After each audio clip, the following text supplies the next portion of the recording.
New money and old money spend the same. No matter how long or storied the cash is, it still represents an asset that leads to gains. The Cass Tech technicians bring deep pockets to the table. The green guys have been banking and building titles since 2011. CT went on a run of 8 straight years of reaching a semifinal at minimum. That run also included all 3 of their MHSAA football state titles. Meanwhile, Southfield A&T enters the room with a fresh feel for profiting. As the new kid on the block, the Warriors know credit is earned, not given. The 2022 version of A&T is led by a rich 2024 class that alone features 8 Division I football prospects. Although the 11 Warriors aren't broke, they do need to fix some things.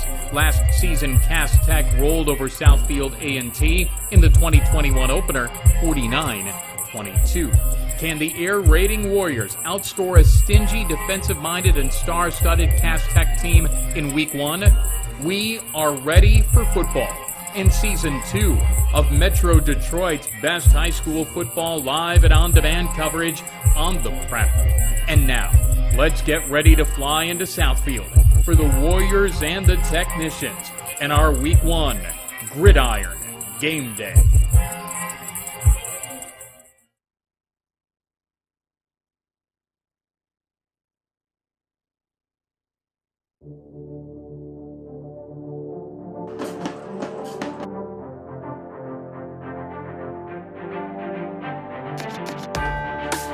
You're looking live at Southfield, Michigan at Blue Devils Stadium, where tonight the Prep opens Gridiron Game Day live and on demand right here.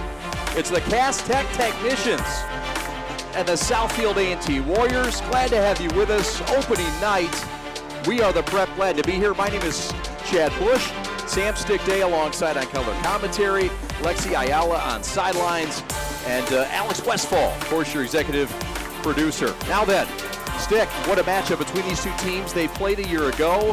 Things are much different this year. What's most noticeable to you in these teams and what they're about this season compared to last year when they opened up down at Wayne State? Well, I think the biggest thing to note is all of the transfers that Southfield A&T has. A couple kids from Brother Rice, some really big-time players that can make a difference on their offensive and defensive side of the ball. For Cass Tech, they're kind of looking for a bounce-back season this year. They had a little bitter taste in their mouth last year. I don't expect that to be a hangover coming into 2022.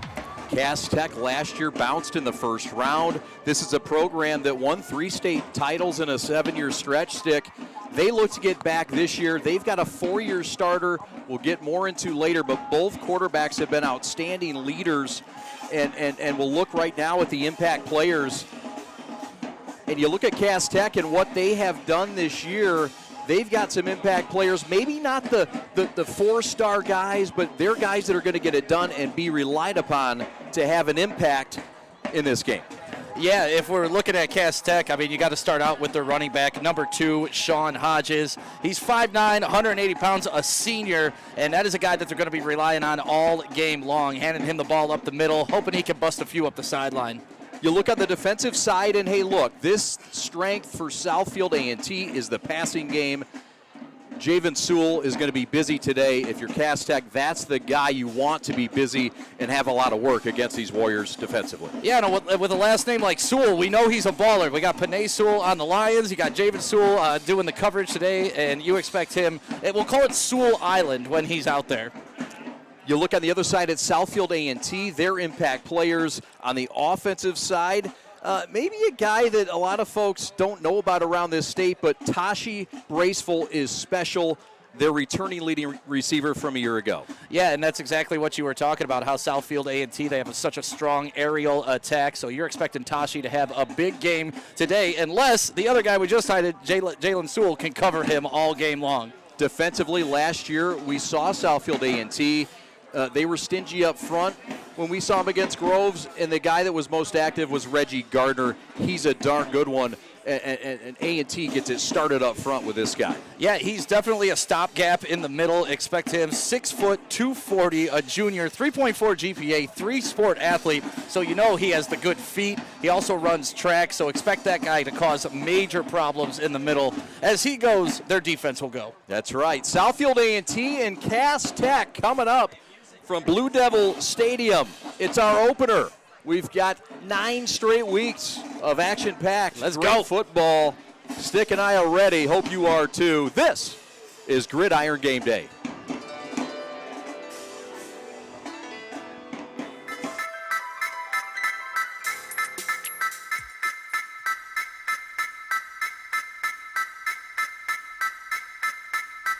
They say that this is a game of inches, but I disagree. This is a game of desire and will. 4 quarters of epic drama that plays out in real time right before our very eyes. And every season begins the same way, with a desire to win. Those with the will to put in the effort and time put themselves in the best position to achieve their desire. This is why we go to work early and come home late. Why we go so hard and why we put in all these hours. Because we have a desire to be great and the will to become everything we dreamed of and more. So when the drama's thick and it comes down to just those few precious inches, we have no doubt what the outcome will be. Because we have the will to outwork anyone to get what we desire. It doesn't matter if it's inches or 100 yards. We want it more, and we're going to take it. That's game. Marvin Rushing, Detroit Cass Tech. Well, the favorite part of the off-season is we actually had an off-season. Last year, to be honest, we didn't fully get immersed with most of the kids being here to probably mid-May. Really, honestly, probably June, July. This year, we've been at it since January with most of the kids in the building. So that's been the great part, is just getting back to what Cass Tech's about: work ethic, grinding every day in there, trying to work to get better, to become great. Right now is honestly is just to exude our greatness. We got great student athletes. We're stellar in the classroom.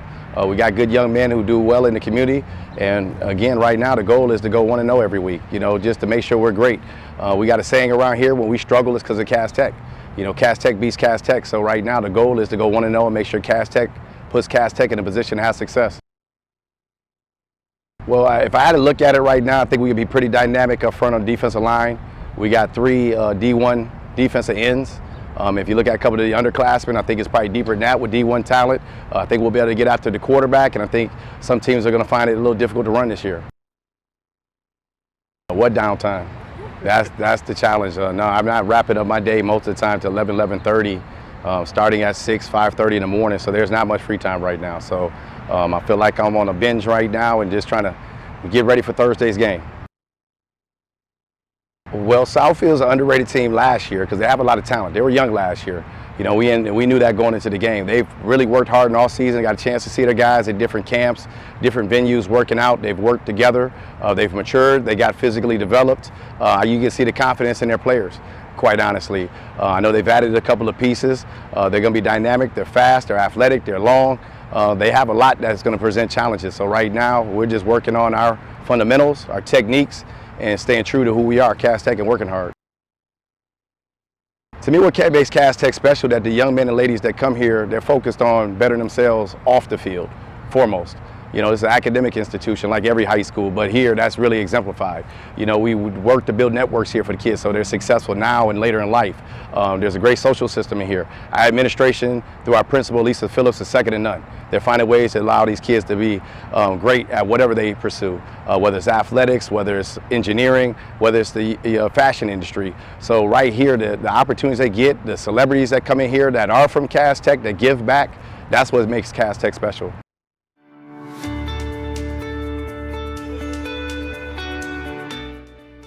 Hi folks, Dr. Joe here again with Michigan Orthopedic Surgeons. Did you know that kids are not little adults when it comes to sports injuries? That's because of something called the growth plate. Growth plates exist all over the human body in our growing athletes. They're actually little cartilage discs that exist at the end of all the long bones. It's simply where a kid grows. The problem is that the growth plate can be the weak link. What might be a sprain, a strain, or a tear in an adult when they hurt themselves can actually be a growth plate fracture in a kid.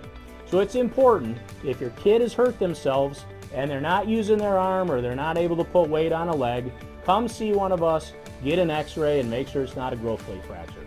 For more information, go to miorthosurgeons.com.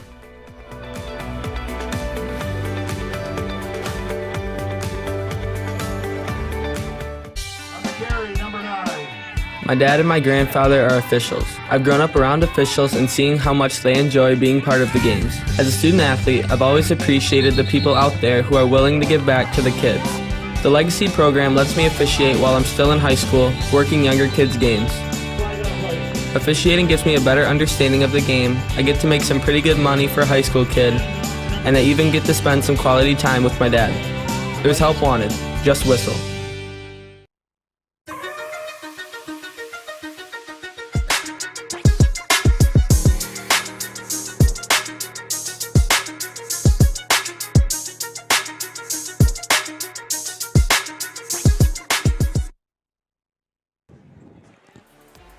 Yes, the host, very gracious, Southfield A&T out of the OAA. And they moved down to the white this year. They were in the red a season ago. But the Warriors are ready to take on Cass Tech, of course, from the DPSL. And a team that lost 4 games last year, finished 6-4. Not Cass Tech standard stick, but they're back this year. Marvin Rushing's had a second year to prepare. Of course, there was a COVID season to get used to. And both these head coaches are second-year coaches, so that's both ways. Yep. But Cass feels like they've settled in a little bit, and they're ready to do some things with some high-powered players, including 2 of the top 10 players in the state of Michigan, some think, and Jalen Thompson at right tackle and left defensive end, and Kamari Anderson at tight end and defensive end. You have 2 defensive ends that are the top 10 players in the state of Michigan.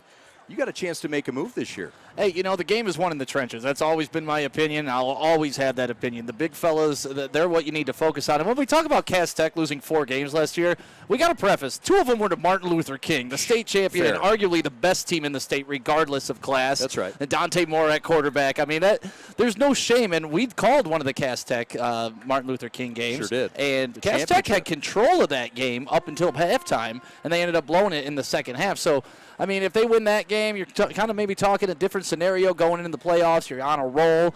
But here we are, you know, and they also had to deal with some COVID issues before as well. So Cass Tech, I feel like when they think about last year, they just got to put it behind them, forget about it, and understand that the losses that you did have were okay losses. But this year, let's put those in the back pocket and learn from them and get better. Looking a little bit deeper into Cass Tech and the Technicians, who do have 3 state titles, last in 2011. And 8 straight semifinal appearances from 2010 to 2017. Look, they've got a talented quarterback, and LeSean Mumfield, a senior. And when you have a 4-year starter, and yeah, he's got offers from Ferris State, Kentucky State, some D2 offers. He's a fringe guy that could do some other things, maybe at D1, but it's hard to play D1 quarterback at 5'9". But LeSean Mumfield really sets the tone for them at quarterback, and a 4-year guy. You just wish for something like that every year if you're a head coach. Yeah, definitely. I mean, any program that can get a 4-year starter and you just set it and forget it at the quarterback position, you're happy to do that. And we've seen Mumfield grow throughout this entire process. Last year, he had a pretty good game against Martin Luther King. And this year, we expect him to continue that and be the man that he has been through these past 4 years, leading this team not only into the playoffs, but possibly a state championship berth. Yeah, and that's a challenge in Division I, but Cass Tech has the kind of team to do it this year. As you look at the profile of the Technicians, a school of 2,398. Marvin Rushing, the head coach, he graduated there in 93, and we'll get into Marvin Rushing more, but know that he was the defensive coordinator, and he's been in this program, and he's coached football for a long time, 19 years. Cass Tech means a lot to him. It's his alma mater. And you look at Lou Nichols III, the former Chippewa, and the MAC Offensive Player of the Year, and the Technicians have arrived. Right on time. I guess they were having some bus issues earlier to get here, so the game time was 7:05. I believe they showed up right at 7 o'clock. And I was talking to one of their coaches. This is just mind games. This is what you do. You make your opponent wait for you to show up. Then when you show up, you're ready to go, right? The Southfield A&T's been waiting around. They don't know what's going on. This could be some mental games by Cass Tech going on, or just the buses didn't work. We'll find out. We'll come right back and meet the Southfield A&T head coach, Aaron Marshall. We're getting set for kickoff. This is Gridiron Game Day on the Prep.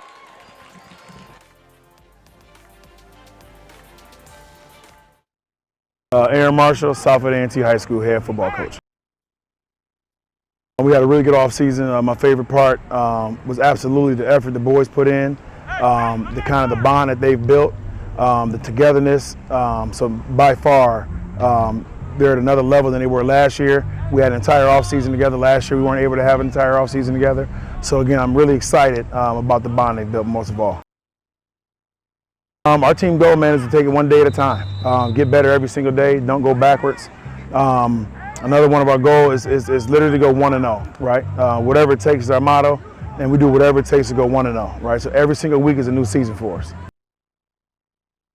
I don't know, man. That remains to be seen. I guess I can tell you that after Thursday. But one of our biggest strengths, I absolutely would say, is their togetherness. Like I said, I know I keep saying that, but that's really who they are. These kids love each other on and off the field. So for me, that's a humongous strength. With my family, man. I got a wife and 3 kids. By far, I love to go home, and I coach my son's, he's 5 years old, his 5-year-old flag team. My daughters run track. I love watching them run. They're 13 and 10 years old, so by far my downtime is spent with my family. This is Wakanda. So, you know, we love it out here, man. Everybody treats you right. We got a central office with our superintendent and our board that's behind us. We have a city behind us. We got a community behind us. And these people really push us to be great. And hopefully we repay that favor to them. Just continue to learn. Last year we learned a lot of lessons. So just if we continue to learn, and when we experience success, we handle the success, right, and never think we arrived, right? So again, last year we always had a chip on our shoulder. They continued to learn. They were humbled. This year, when we experience our success, as long as we continue to learn and never kind of get complacent, I think it'll be huge for us. I think it'll be a dogfight. Cass Tech traditionally got a really good program. You know, we definitely respect them as an opponent, and we're just anxious to go out there and kind of show what we can do. Welcome back to The Point in Southfield. High school football is back. Last year in 2021, first game, first week, it was Cass Tech versus Southfield, and it was Cass Tech who came out on top big, 49-22. And we're here again, first week, first game, it's Cass Tech versus Southfield. However, it's 2022 this year, and this season, Southfield's coming in with a completely different mentality. Head coach Aaron Marshall told me that there's a different type of cohesion, togetherness that this squad has compared to last year's. And it looks like it, as Southfield was here over an hour before Cass Tech finally got here to start this game, and it all starts right now. Chad? They're here and ready to go, and that's all that matters. Thank you very much, Lexi Ayala. Chad Bush and Sam Stickday with you as we get set for kickoff, the opener of the 2022 season. And let's get right into Stick's keys to victory for both teams. Stick, what do you have for us, partner? Well, it really depends on who we want to start with. If we're starting with Cass Tech, the big fellas must be big. That's what I'm talking about for the big fellas. I mean, Jalen Thompson, Kamari Anderson, both 6'5", both over 200 pounds. Big fellas need to operate. And we're talking about a couple freshmen starting on that line, too. We need them to be big. And with Cass, you want to score first and score often, because this is going to be a high-scoring game. And then we flip on over to Southfield A&T side.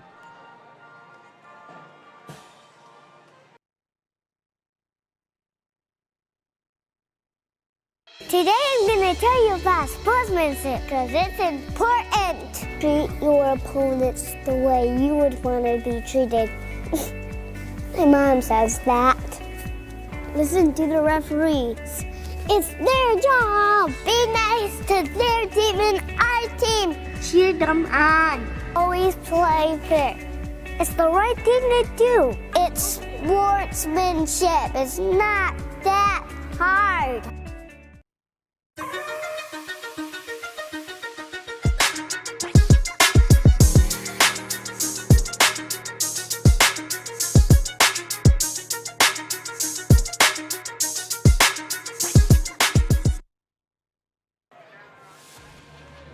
Definitely had to pause, pay respect to the national anthem. Everybody here at Lawrence Tech, and we were going over keys to the game. Went over Cass Tech. Big fellas must be big, score fast, score often. But now we look at Southfield A&T. Their quarterback must be accurate. Isaiah Marshall, he's expected to have a big game. We're expecting a lot of points to be put on the board. So he's the guy that's got to get the ball to his wide receivers and control the line of scrimmage. That is what you have to do. Control the line of scrimmage. We talked about the big fellas for Cass Tech, making sure you're neutralizing them and giving your quarterback enough time. Very important for Southfield A&T. It sure is. Southfield A&T, as Lexi mentioned, lost last year to Cass Tech in the opener, 49-22. They lost by 4 scores. They're ready to try to make a statement here tonight. All right, kickoff about to get underway. Cass Tech in the home whites.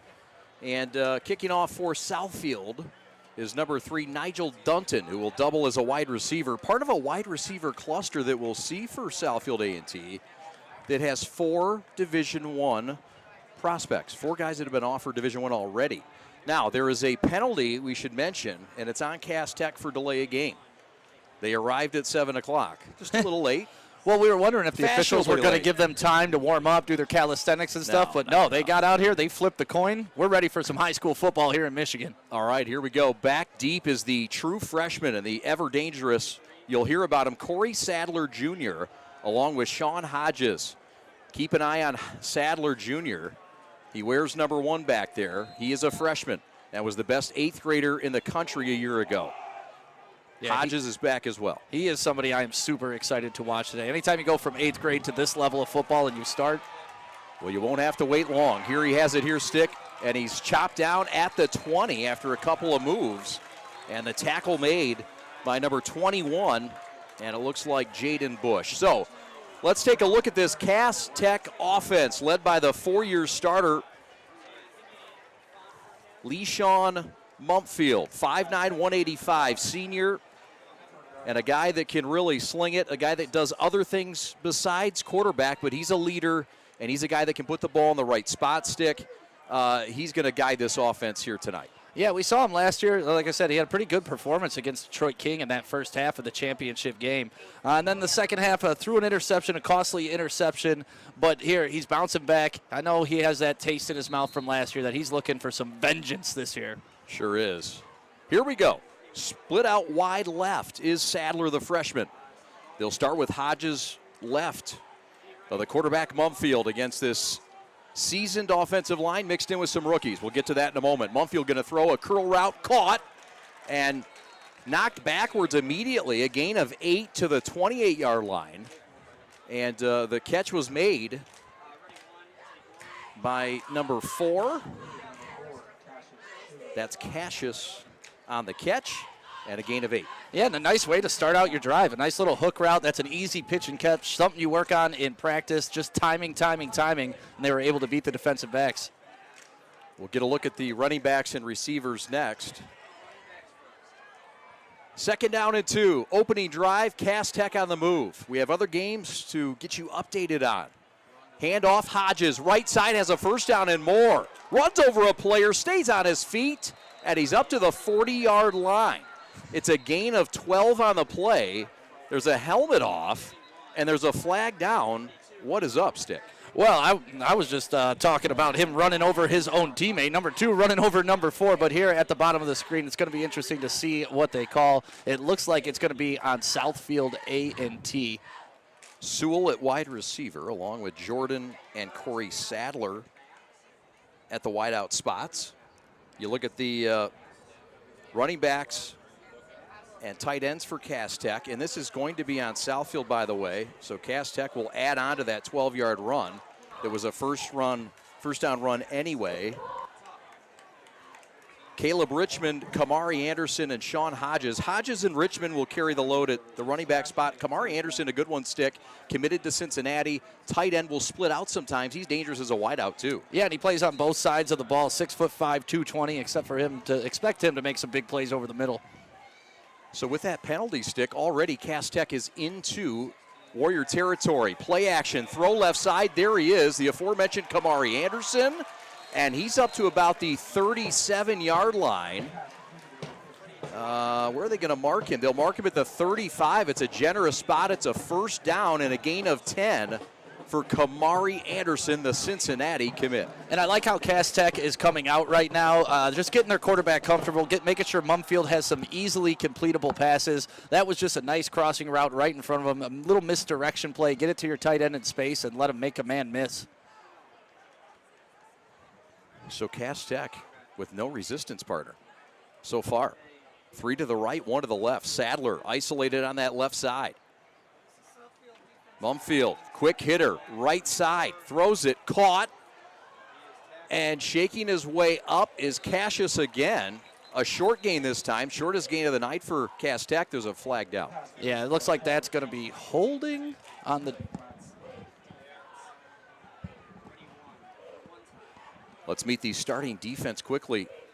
Karan Johnson is one of the defensive ends. The other defensive end is Matthias Davis. Garner and Xavier Davis up front. It's a very good defensive line. Stick featured Reggie Garner in the pregame. The linebackers look like this for Cass Tech, or excuse me, for Southfield A&T. The defensive backs, Jalen Todd, who has a Michigan offer. DJ Buskin at the back end as a safety, along with Jaden Bush and DeMario Corrals at the other corner. Another flag, so Southfield A&T not the start they wanted, partner. Dorian Freeman to the linebacker spot, Brendan Wright, and Mauricio Mack Clayton, who we saw last year at linebacker. Southfield A&T needs to make something happen. Already, Cass Tech has driven inside the 20. Yeah, personal foul, face mask, moving the ball up. So two 15-yard penalties on the drive. Mumfield left side looking, curl route again, caught, flag down again. This time it's caught by the rookie. That's Corey Sadler with a catch, flag down. And will it be the third penalty on Southfield A&T in this drive? I don't know, but they are making a concerted effort to get Corey Sadler involved in the offense, and that's a good move. You get that guy the ball early and often in this game, let him go to work. I mean, coming in as a freshman, like I said, starting for Cass Tech, he's going to be special. We have an update from De La Salle, who's taking on Renaissance, another Detroit Public School League team. It's 7-0 for the number one team in the state, at least in our rankings today that came out. Warren De La Salle. There's some folks in the PSL that might argue that King should be up there. Nobody wearing green would probably say that, but others might. So first down and 10, it's a post-play penalty from the 22. Illegal man downfield, rolling right, hitch route again. It's caught, and guess what? Another flag, the 7th of the game. Yeah, and that's thrown in the area of holding, and it looks like it's going to be another holding call. So we saw Cass Tech do this before last year. You know, they could drive the ball down the field, then they get a couple penalties. I mean, was it before halftime? There were about 17 penalties called before we could get to halftime against the King game. We had that last year. Yeah, we sure did. So you're looking at probably a 1st and 25 here. That's a great catch. The catch by Kamari Anderson should be noted. His second catch of the game is wiped out, but those are great hands from the Cincinnati commit. Look, this is a guy that you look at could play both ways. Yep. He does play very effectively at the next level. I mean, this is a guy that could really add to that 220 frame. Cincinnati would certainly do that. And that's one of those catches. Player. And that's one of those catches you throw on the highlight reel and don't let the other coach know that it was on a penalty play. That's right. He's like, no, it's a good catch. It was a good catch. You had a couple of those, didn't you? That's the only thing I had. Trips to the left. It's Mumfield on the keeper, and Mumfield is going to get spilled at the 25. It's going to be a gain, though, by Leishawn Mumfield. Gain of 6 yards on the play, says your statistician team tonight. Yeah, and that's the first time we've seen the RPO today out of Cass Tech. But giving Mumfield options, I think, is the best thing you can do for him. He's a left-handed quarterback, so it's already awkward for the defense. They're not used to chasing around a left-handed quarterback. When you can do those run-pass options like this, and you see him keep the ball, nice read up the middle, he beats one more guy. That's a big chunk play. Dragged down by a gang of Warriors. And that sets up second down and long, something that Cass Tech has not dealt with tonight. They do have a kicker, by the way, this year. His name is George Sanchez, and Marvin Rushing hints that he may be the best in school history. and this could be in his range. Back to pass Mumfield. Looking deep, looking end zone. Caught, touchdown Technicians in the corner. What a catch by Javen Sewell, the senior star. 6-0 CT. What a catch, what a throw, what a play. My goodness, I didn't think he had the speed to catch up and get underneath that ball, but he put enough air under it. He dove literally like Superman and catches this diving right at the pylon. Check this out. Big-time players make big-time plays. Javen Sewell, whose father, Ralph, is the coach at Detroit Pershing High School and the former Chippewa, and my former teammate, if I might add. Fire up, Chips. Go Doughboys. That's right. So here comes the snap from Antonio Tate, the sophomore. George Sanchez will line up for the extra point. What a start for Cass Tech, and a drive that saw little resistance and capped off by a diving, outstanding catch to put CT on the board early. Yeah, to battle back and down and distance, too. 1st and 25, and to come out with that. Oof. The snap from Tate. The kick is up, and the kick is no good. The hold was from Mumfield, and so the sophomore Sanchez doesn't convert on his first attempt. We'll take a timeout. We have a score with 9:24 to go in the first. Thanks for watching Gridiron Game Day.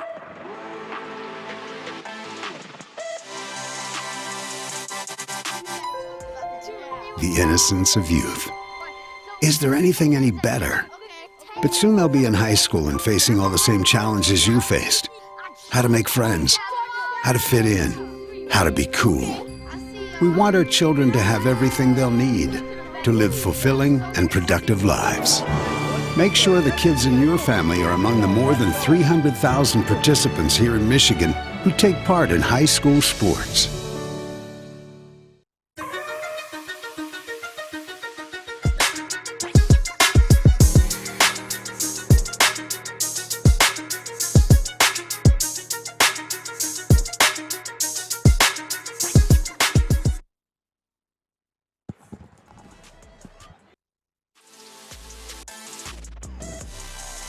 Plays, 80 yards. The Technicians are on the board.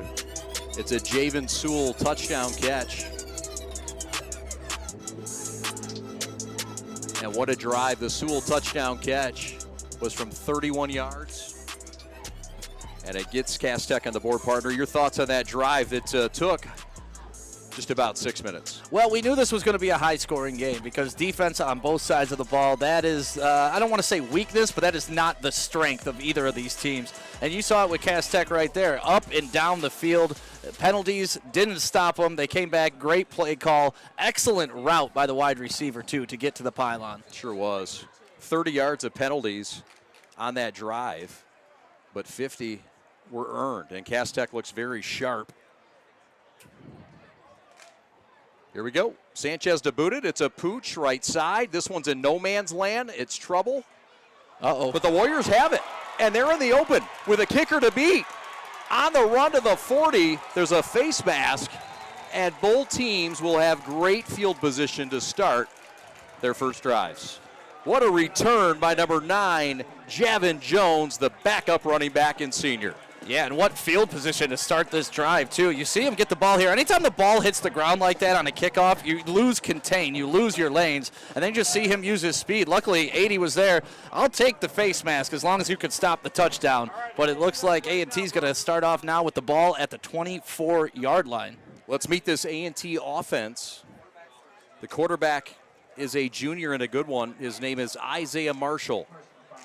Isaiah Marshall, who is the nephew of the head coach Aaron Marshall. His father, Brian Marshall, is the running backs coach. And he is a darn good one in his third year. Jim Harbaugh offered him in the 8th grade a scholarship. He has over 15 offers from Division I schools, and he's got his team set up nice and tight stick at the 23-yard line. Yeah, if you're Southfield A&T, you couldn't ask for much more after letting up a first drive touchdown to come back with that. 3 wide receivers to the right, 1 to the left. There's been 2 additions in the offseason to their wide receiver core. It's a wide receiver core that has 4 Division I players. Xavi Bowman right side won't get it. It's a quick hitter to Nigel Dunton, and Dunton has a healthy gain of 9 up to about the 15.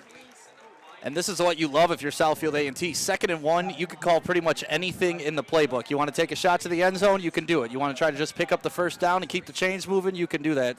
2nd and 1 leaves the quarterback and the offensive coordinator with a lot of options. Let's meet the offensive line. Aaron Bradley's their highest touted fella. He's 6'6", 300. He's got over 15 offers, including Maryland and many others. Josiah Williams is the left guard. Quick slant over the middle. Caught 5-4-3. Touchdown A&T. Jawan Jarrett, the River Rouge transfer, didn't take long to introduce himself to Southfield City. And we are tied at 6. Did we say this was going to be a high-scoring game?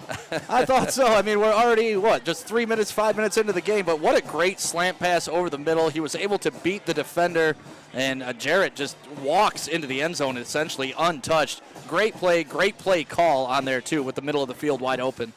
Play call by Richie Pop, the second-year offensive coordinator, longtime play caller, talented play caller for Southfield A&T and others. So they're going to go for 2, 4 wide. Marshall, the quarterback, trying to break this 6-all tie at the 8:39 mark. He'll roll left and look. End zone for 2, won't get it. So we sit at 6 apiece. It did not take long. 45 seconds for the Warriors to answer. We're tied at 6. All right, this is Adam, take 2. Mark? I guess. I go like this. The best part about playing football in Texas has to be the reaction from the community. I want to encourage others to play volleyball or choir because you get to experience new things and do stuff that you've never done before. My reason why is passion. My reason why is pride.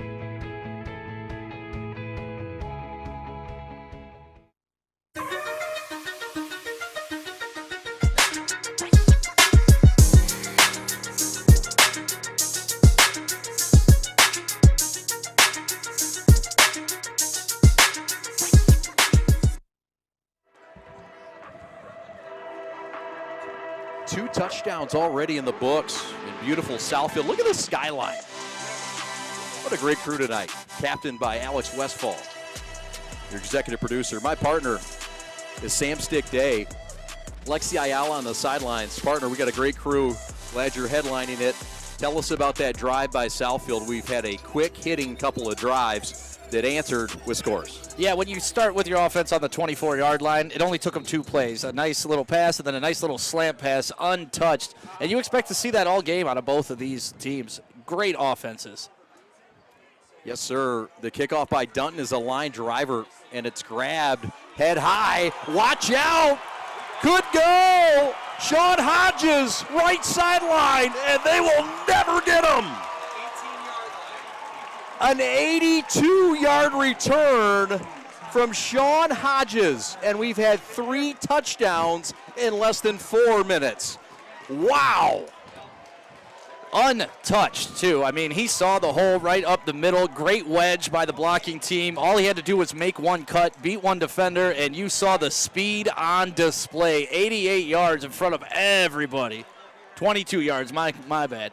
But my goodness, look at this. Turns number 12 around. That was Barry Sanders-esque how he turned around that defender. You saw it against the Cowboys and just running into the end zone. Beautiful, beautiful return. Hodges, a two-way starter. Hodges is a guy that's a senior. He's got an offer from Grand Valley. Here comes the snap. Here comes the kick. And Mr. Sanchez has missed 2. And it's 12-6. So 3 touchdowns in the books, 8:30 still left. And we've had a lot of fun already, and we're just getting started. Let's take a timeout. We'll come right back to Blue Devil Stadium on the campus where Alex Westfall once walked. This is Gridiron Game Day.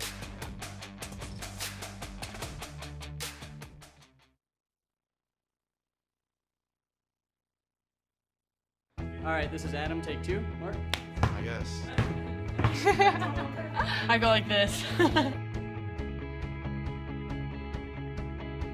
The best part about playing football in Texas has to be the reaction from the community. I would encourage others to play volleyball or choir because you get to experience new things and do stuff that you've never done before. My reason why is passion.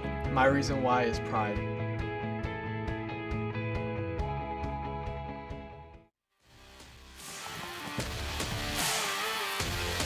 "79 degrees of sultry Southfield air.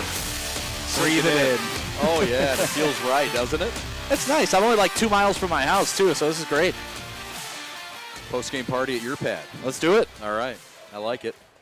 12-6, Cass Tech on top, doubling up Southfield A&T. My name is Chad Bush. His name's Sam Stick Day. We'll get to Lexi Ayala, who's busy working on the sidelines. Alex Westfall, your executive producer. Glad to have you along here on week 1 of Gridiron Game Day. Next week now, we have 2 games. We got a game on Thursday. Hudsonville comes to Orchard Lake St. Mary's. And on Friday, we've got a banger, and it's right here. And it's Warren de La Salle bringing in Muskegon in a battle of 2 of the top 5 teams in the state of Michigan overall. So we've got a banger of a schedule ahead this year. Glad you're with us. Sanchez to boot it from his 40. And he makes amends somewhat by banging this into the end zone. Yeah, no one back deep for Southfield A&T. They kind of stood at the 15-yard line. If it was kicked over their head, they were willing to deal with it, bouncing in the end zone. Well, remember they got that pooch last time, and it kind of threw everything off. Yeah. Rushing says, just kick it away. just be safe. Yeah. So here comes the Southfield offense. And let's take a look at their backs and receivers. It's Davier Burt, who's the running back. He has not seen a carry yet. Javin Jones had that nice return. He backs up Burt. Nigel Dunton fronts the core of this receiving group, along with Jawan Jarrett, who has that touchdown catch. And Tashi Braceful, the leading receiver from a year ago, he has offers from everybody under the sun. And Xavi Bowman, who has Central Michigan, Eastern Michigan offers. He transferred in the offseason from Bloomfield Hill's brother Rice. And that was quite a nice pickup for Southfield. Yeah, heck of a basketball player, too. He sure is. Handoff up the middle, not much doing there. And that is their lead back. And he is greeted rudely by Jalen Thompson. Jalen Thompson, who recently committed to Michigan State. And we'll meet the rest of that Cass Tech defense in a moment. Yeah, running right into the teeth of that Cass Tech defense is not going to get you too far. I'd stick on the outside and throw in the ball. That's right. Sewell, who scored the touchdown, a two-way guy, plays corner. He's their best cover guy. Sean Hodges, also a two-way guy at corner. Now, Marshall will take off and run. He didn't do a lot of this last year, but he can do it. And it's a healthy gain up to the 33. It's going to be a gain of 13 on the play, and it's going to bring up a first down. Yeah, that was a good look. He didn't have anything open downfield, more of a coverage issue, and then he just decided to run with it. If you do it right and you do it at the right times, that's a very valuable weapon. He was able to pick up the first down. You keep the chains moving, and now you live for the next play. Zach Boston, I got the wrong city, at one of the linebacker spots. Chase Parker in the middle. Caleb Richmond, a good one at the will. 3 wide receivers to the left, 1 to the right. Keep an eye on Tashi Braceville, low on the right, working against Sewell. Handoff up the middle, and Burt is going nowhere. We talked about the 2 top 10 players in the state on that defensive line, and Anderson along with Thompson, but this is the third guy that kind of gets overstated quite often. Yeah, and like we said on the first play of this drive, that is not where you're going to make a big living on Cass Tech, trying to run down their throats. They are a team, they are athletic. You could try to beat them to the outside, but we're looking right now at Randall, 6'4", 210 senior. And he's looking at getting a scholarship to Northern Illinois University. You betcha. These guys, scholarships, man, and how highly recruited both athletes are on both sides of the ball here. We're getting to watch some really good athletes first game of the season. You get 1 Division I kid on your defensive line, you're doing good. You get 3, you're doing great. Throw, out route, caught, and that's good enough for a first down. Nope. It was second down, or excuse me, I apologize. That's okay. It's first game for everybody. Original line of scrimmage. My bad. That's a Bush boo-boo. Get used to that. That's all right. It looked like it from the down marker, but there, that's what you want to do on a second and long play. Pick up a little bit of yards, make this a manageable third down. Now you're looking at like 3rd and 7 instead of 3rd and 12. A little more easy to pick this up. That's Dunton again with a catch. Dunton with a catch on that first drive as well, a drive that saw Southfield A&T score. Every drive has had a score so far, all 3 of them. And one was a kickoff return for a touchdown. Marshall on the run, breaks down the defense, keeps his feet going, and has a first down for the Warriors, all on his own. What a play by the terrific junior.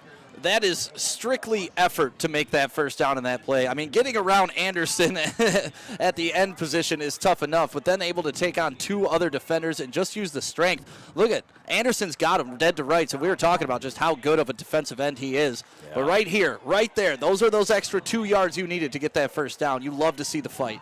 It was something his head coach and his uncle talked about. He said, look, Isaiah has to run and make plays for us this year. And that's the difference. We had him get ready. He said he could always do it, but he said it's nice when you have to tell somebody to run.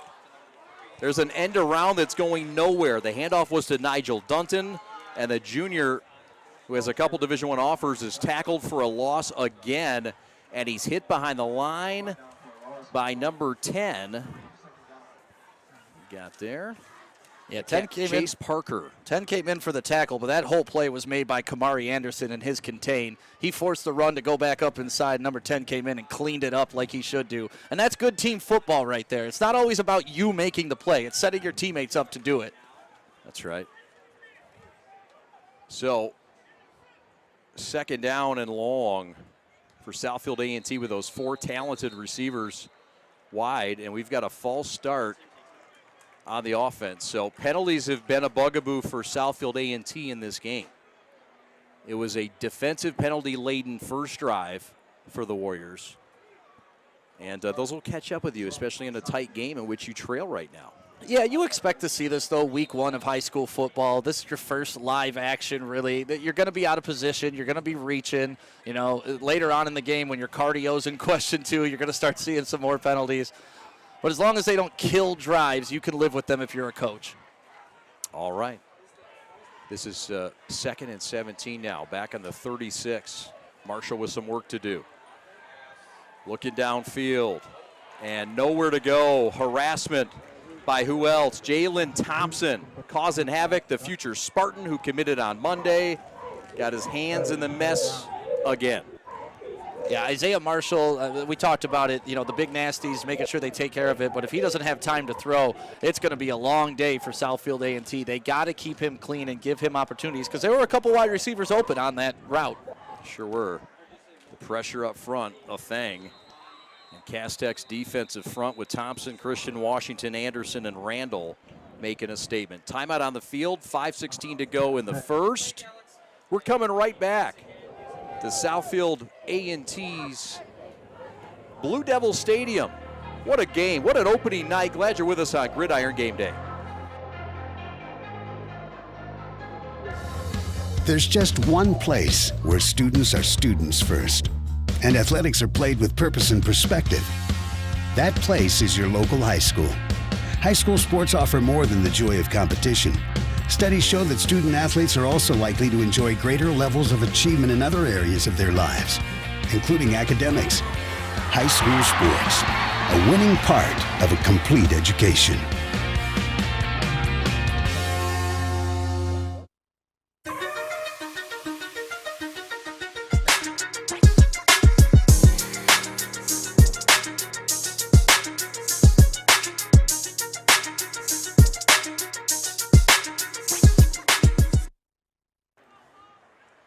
All right, a lot of action going on here around the state. We'll get you updated on some games. Some upsets already in the state. Yeah, there's been an upset, I think, already. Rolling right, Marshall in a 3rd and 17, breaks down, working one-on-one against Thompson, and he will not win that battle. Jalen Thompson kept the cat-quick quarterback corralled at the 40, and it's punting time for the Warriors. I like what Southfield A&T was trying to do there. You know, they're collapsing the pocket, so you want to get outside, establish a new pocket, but once big number 15 gets chasing you, you better start running. And a good thing his teammates were there, 55, good contain, tackle down the quarterback, and we get to see our first punt of the game. Yeah, You got 2 4-stars on each defensive end. Yeah. I mean, how are you going to get outside the edge against these guys? Is that part of the plan, or do you just want to stay inside of it and get comfy? You know, there's 2 ways to beat that. You hope they over-pursue and maybe a draw. You can catch them by that later on in the game, or a middle screen. That's what you want. You want to use their aggressiveness against them. So we'll see if Southfield A&T is listening, and maybe they call that play later on in the game. And if it doesn't work, it wasn't my idea. If it does work, I'm going to tell you, see?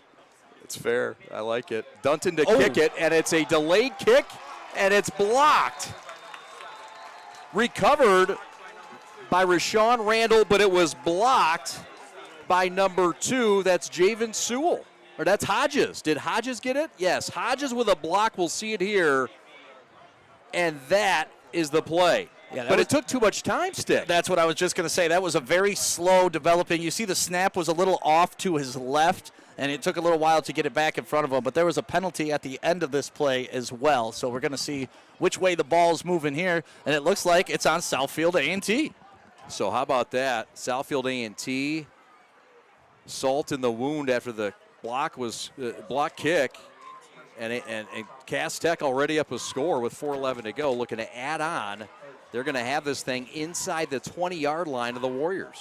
And this is an important time of the game right now for Southfield A&T. They need a big stop here, because if Cass Tech starts getting 2-3 scores up on you and they can turn up those big men attacking the quarterback, it's going to be a long day. Yes, sir. So Mumfield in the shotgun, 3 to the left. Sewell in the backfield. Has time. In route in the air and incomplete. Fine defensive play broken up by DJ Buskin, the senior safety, and it's 2nd and long. Oh, that would have been a monster turnover, too, coming off that huge block to be able to get an interception there. But hand it to Southfield A&T. DJ Buskin getting his hands in there, and, watch this throw. Boom, right there. Yeah, might have hit a helmet, too. Yeah, it looked like it. The old tip drill. Yep. Cassius Shivers, the wide receiver. What a great name. I know. It's a football name, isn't it? It's a fun one. LeSean Mumford still has the best name on the field. Hard to argue that. And we've got a whistle, and guess what? Another penalty, a false start. This time it's on the technicians. So our statisticians tonight, Jamie Janssen captaining our crew, Nathan Bush stepping in. We appreciate him coming in for Pat the Stat, who is a bit under the weather tonight. Alex Westfall, your executive producer. Robert Sherby, your technical director. Brandon Cardenas on replay tonight. Evan Westfall on graphics. Glad to have him back. We welcome Gavin Langley to the crew on audio. Matt Schwartz on camera 1. Kyle Buchanan on camera 2. Brad Ross on camera 3. And Alex Mayer on camera 4. Sam Fisher is running around with that audio on the field. Fish! So you'll hear some audio at some point. Back to pass, looking left side, wide open, end zone, caught, touchdown Technicians. Elijah Jordan all alone, and he walks in a 2-score lead for the guys in green. I'm going to have to get a look at this play again, because he was wide open. So I don't know if that was a blown coverage, a missed coverage, if they were running cover 2 and this was just a perfect corner route to beat it. But my goodness, he sits right in the corner right there. If you're playing Madden, you know this play. You beat the safety, behind the cornerback, and this is eaten all day long for Cass Tech, beating that cover 2. Blown coverage back there, and Cass takes advantage of it. So they will try an extra point. Mr. Sanchez trying for that 3rd time as a charm. 18-6 for the moment. Cass Tech says, heck with it, we're going for 2. Mr. Sanchez will have to wait. Hodges to the right of Mumfield in the backfield. Cluster to the left is Trips. Wide right is Kamari Anderson. They're going to try to isolate him. Not yet. Southfield shooting themselves in the foot, Stick. I mean, against Cass Tech, you can't do that. They lost last year 49-22. This year they said it's going to be different. They look a little bit out of place right now at times with a lot of the penalties. Is that just everybody in the early season, or is that something that they're just maybe out of sorts with? And let's hand it to Cass Tech. You're putting them in position to make those penalties too. When you're the bigger, more athletic team, sometimes you got to use your hands, and you're not allowed to do that a lot. Yep. They got a big guy out there on the right side, and that's Kamari Anderson. Mumfield looking left, though. Now he's going to step up and run it, and he's in trouble. Down he goes. So we have no extra points converted yet. We have a 2-score lead in this ball game for the Cass Tech Technicians from the Detroit Public School League as we get another look at this 2-point attempt that fails. Yeah, and honestly, I thought a middle screen probably would have been a good play on this, but he tried to run it up the middle, closed the door real quick for Southfield A&T, and that's where that penalty really kills you. Gives the defense those extra yards to cover.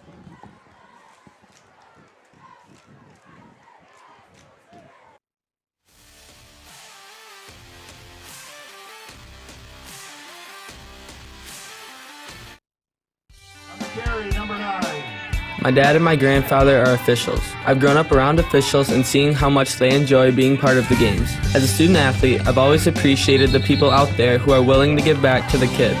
The Legacy program lets me officiate while I'm still in high school, working younger kids' games. Officiating gives me a better understanding of the game. I get to make some pretty good money for a high school kid, and I even get to spend some quality time with my dad. There's help wanted. Just whistle.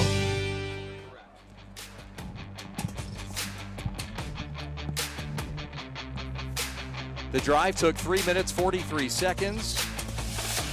It was 10 plays and 39 yards. And a touchdown for the Technicians. As Southfield gets the kickoff and a healthy return up to the 35. The touchdown from Elijah Jordan. And Jordan's touchdown catch was for 24 yards. Extra two-point attempt was no good. Southfield with some good yardage here. Yeah, there's a penalty on the play, probably holding again, or personal foul face mask. And this is going against Cass Tech. So, I mean, if you're Southfield A&T, Cass Tech has given you 2 face masks on kickoffs. That's 30 yards extra in kickoff returns. This time you're starting at the 50. Last time they started about the 25, were able to convert. Southfield A&T needs a drive here to get back into this game. Because if they turn the ball back over to Cass Tech quickly, I'd be concerned about what Cass Tech can do with it. Well, let's see, partner. They will get the advantage with a penalty and start at midfield. And we'll see if this Isaiah Marshall pass game, I mean, they've had the one stop that Cass was able to halt the drive, but it's been short fields for everybody. And the short field might help here. Marshall wants it all. Looking right side. Got a man in and out of the hands. Throw on the money. But off the hands of Jawan Jarrett, who caught the touchdown earlier. And this was a dime of a throw, partner. Yeah, but I don't think that's how you drew it up on offense. Rarely do you want 2 wide receivers in the same spot at the same time. But he was able to beat him, and my, what a gun. And look at that. If 6 Braceful wasn't there, 1's catching it. If 1's not there, 6 catching it. Yeah. But both of them there, problems. It was good recovery. Let's give credit as well to number 6, Matthew Nickens, the free safety in coverage. Nickens came over and recovered. He was beat and did get a hand in there. 2nd down and 10 for midfield. Slant route caught. Jarrett makes up for it. Crossfield has some running room, and he's inside the 25 to the 23-yard line. A pickup on the play of 27 yards. And a 1st down for the Warriors. And that's where Southfield A&T has had the most success in this first quarter. Those slant routes over the middle, that's how they scored their first touchdown. And here we go again, another great over-the-middle slant pass, picking up some extra yards. Those are good timing plays. They're easy to convert, and you don't have to worry about the defensive ends. Yep. Tackle made by Corey Sadler Jr. And so that's a confidence-building play. Isaiah Marshall's numbers tonight, throwing the football. He's now 3 of 4 for 29 yards and a touchdown. 4 wide receivers. Pressure, steps up. Marshall wants to run again. Cuts down the middle of the field. All alone. Touchdown, Warriors! And a somersault over that line will draw yet another Southfield penalty. But, oh, it was worth it. Yeah, I don't think we're worried about penalties in this game at this point. There's going to be enough of them, so why not get one celebrating? Chase Parker had him dead to rights, and planted the right foot and just drove past him. Chase Parker's going to watch that film and hate that he was not keeping his eye on the defender. My goodness, what a cut. And nobody in the middle of the field. Once again, that's where Southfield A&T is seeing their most success. Slants over the middle of the field, and then you see it there. Quarterback, we'll call it a draw, right up the middle of the field. 23-yard touchdown run for Isaiah Marshall, the junior, who has offers around the country, including Jim Harbaugh, who sat in his living room in the 8th grade and said, "Son, do you want to be a Wolverine?" And he said, "Maybe." And he still is on that maybe. He's got others interested, but not many others bigger than Michigan. 4 wide receivers. It is a 6-point spread. Southfield will try for the game's first extra point conversion. 2 to the right, 2 to the left. The tailback, Davier Burt, to his right. Slant over the middle, in and out, and incomplete. Another great play by Javen Sewell, who's putting on a clinic on both sides of the football. Yeah, because that was a good pass. I mean, it hit him right in the hands, but then you see Javian Sewell come on in and break the pass up. Look at, nice slant pass once again. Wow. Corey Sadler had it in his hands, but, great defense. So, touchdown in the books. 1 through the air, 1 on the ground. Southfield A&T cuts it to 6, a little bit closer in the city of Southfield. We're back in a moment on Gridiron Game Day. Today I'm going to tell you about sportsmanship because it's important. Treat your opponents the way you would want to be treated. My mom says that. Listen to the referees. It's their job. Be nice to their team and our team. Cheer them on. Always play fair. It's the right thing to do. It's sportsmanship. It's not that hard.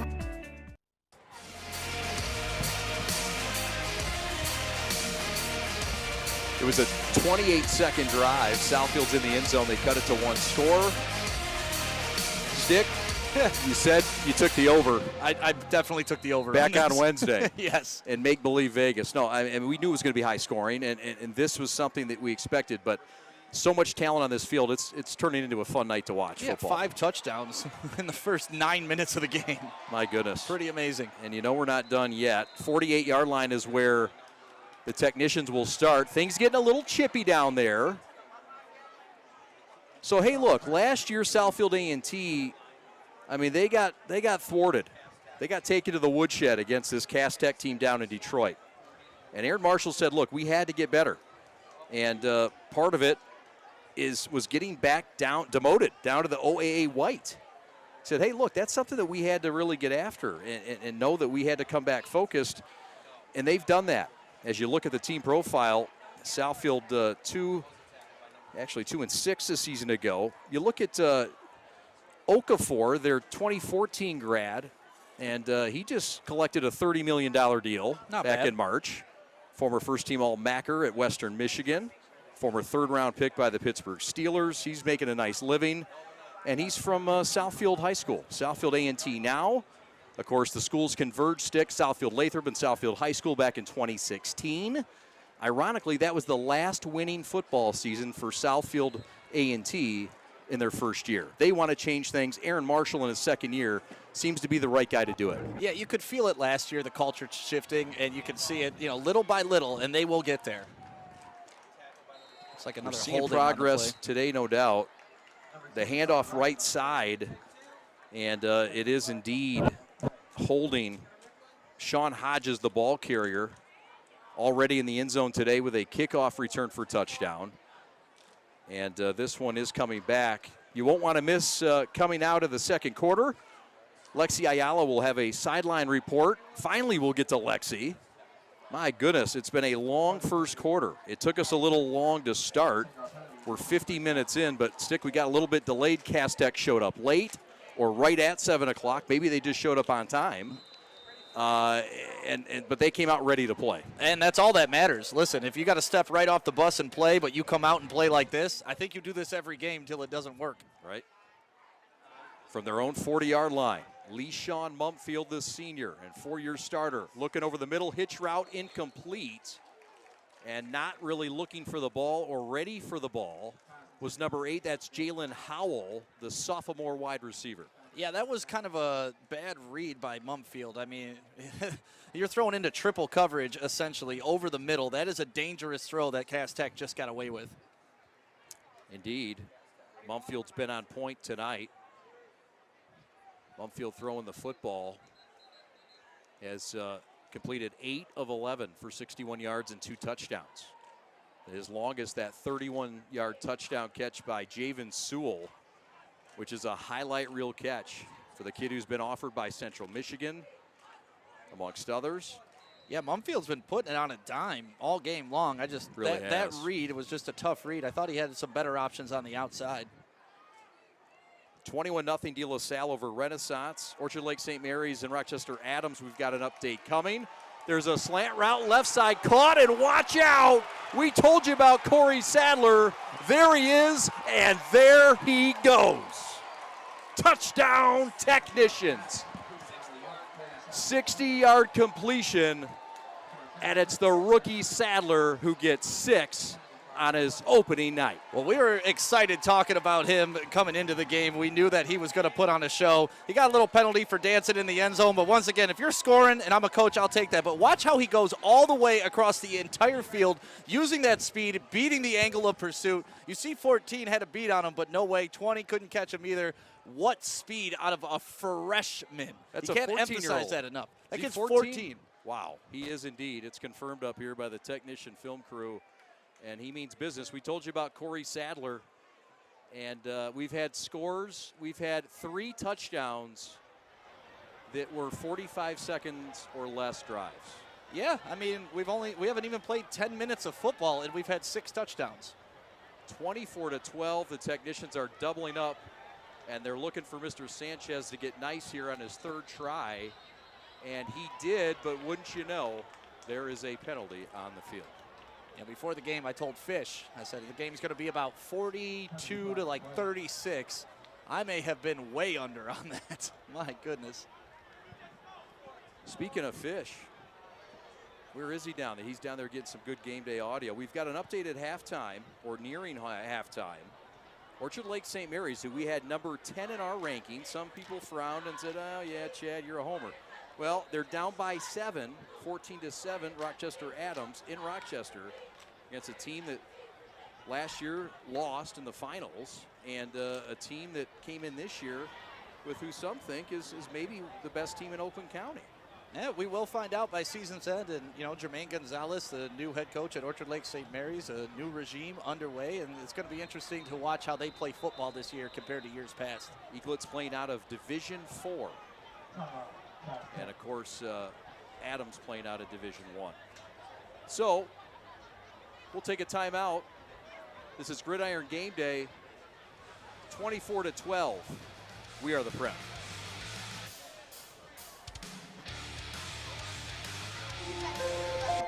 The innocence of youth. Is there anything any better? But soon they'll be in high school and facing all the same challenges you faced. How to make friends, how to fit in, how to be cool. We want our children to have everything they'll need to live fulfilling and productive lives. Make sure the kids in your family are among the more than 300,000 participants here in Michigan who take part in high school sports.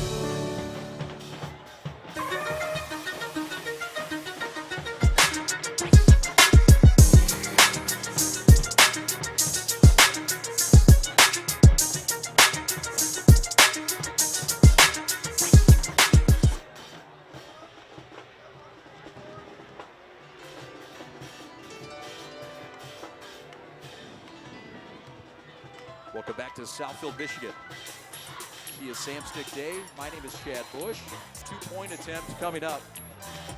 Mumfield says, let's go for 2. Forget that kicking business. 2 running backs out there. Play action, fade, left side, Sadler again, you bet. Woo.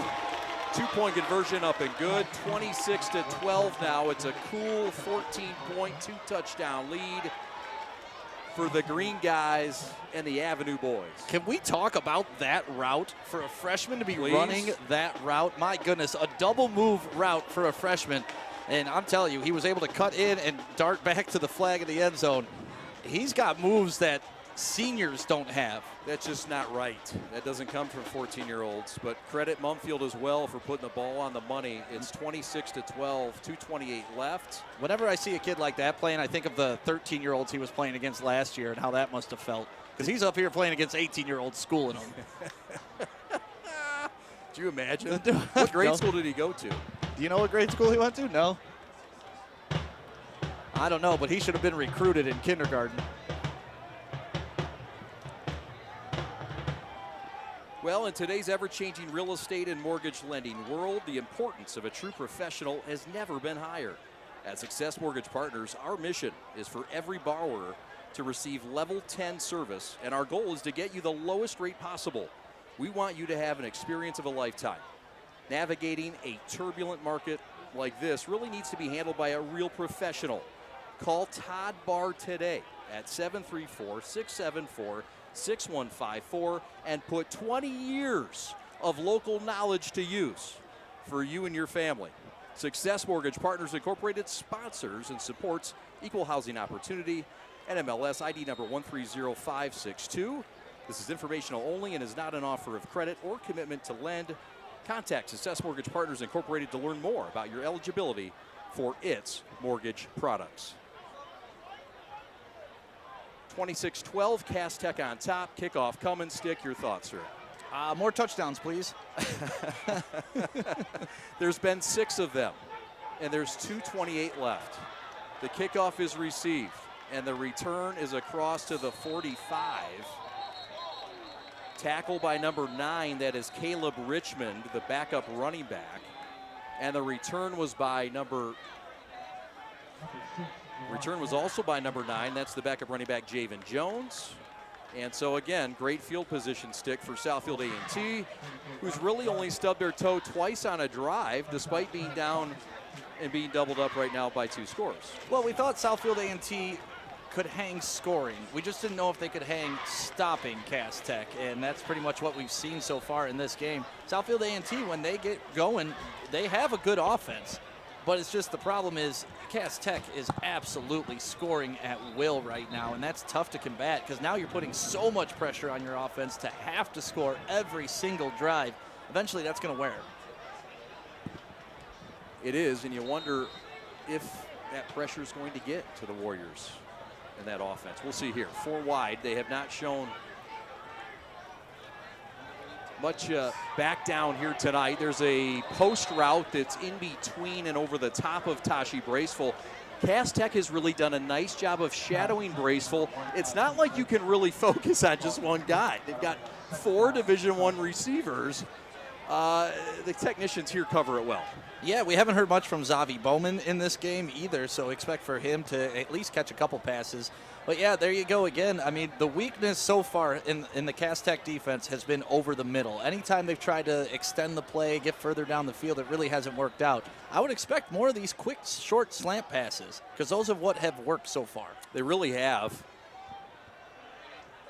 3-step drop here, open in space. That's Xavi Bowman with his first catch as a Warrior. Southfield A&T Warrior, that is. There's a late flag back at the line of scrimmage, and it appears to be going on Cass Tech. We'll get word there, but it's a nice play by Xavi Bowman. Gets him off the schneid, his first catch of the game, and as a career for Southfield. Well, on cue, we said he would make a play, and he did make a play. And look, once you get this guy in space, he is tough to bring down. I mean, big, thick legs. We talked about him being a basketball player. He has the speed. He has the athleticism. You do not want this man to get going. Bumped out of bounds by the man of the hour, Corey Sadler. Penalty on Cass Tech will extend the play, too. It has been a penalty-filled first half. It's been a scoring-filled first half. Dance-filled first half? Quarter. First quarter, yeah. We are approaching 1 hour since this game started, and we are still in the first quarter. Now, we're happy to be here. Yeah, I'll take a 5-hour football game. This crew does not get paid by the hour, okay? So they may not be loving this, but we are. Because we get paid by the hour, don't we? Even if I'm not, I'm paid to watch high school football, and that's good enough for me. Good enough for me, too. I've waited all off season for this, man. All off season, and we're here. A lot of build-up and a lot of chirping, too. Cass Tech beat Southfield. These kids are rivals. A lot of them live close by. A lot of them play junior football. This is the Southfield Falcons team that has gone up through the ranks and dominated. Here they are in the name of Southfield A&T. That's Davier Burt, the running back, the junior, and he gets a gain of about 3 over the left side. He's a big fella. He's 5'10", 220 stick, and he was productive for them last year. They're going to count on Burt this year. Yeah, they need to count on him right now. I mean, once again, I know I said it earlier because there's so many touchdowns. This is a big drive, and once again, this is where they've been beating Cass Tech. You let the defensive ends use their athleticism, get up the field, and then that wasn't exactly a delayed handoff, but it wasn't a straightforward handoff either. So they're doing what they should do, work in the middle of this field. Ball on the 16-yard line, 2nd and 5. Marshall's going to get tackled for a loss. Another flag comes in. That's a form tackle if I've ever seen one out of Sean Hodges, the two-way star who's been offered by the guys on the left side of the state called Grand Valley.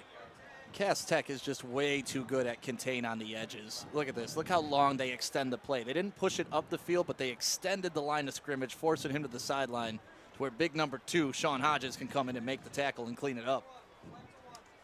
Hodges is a fun player to follow.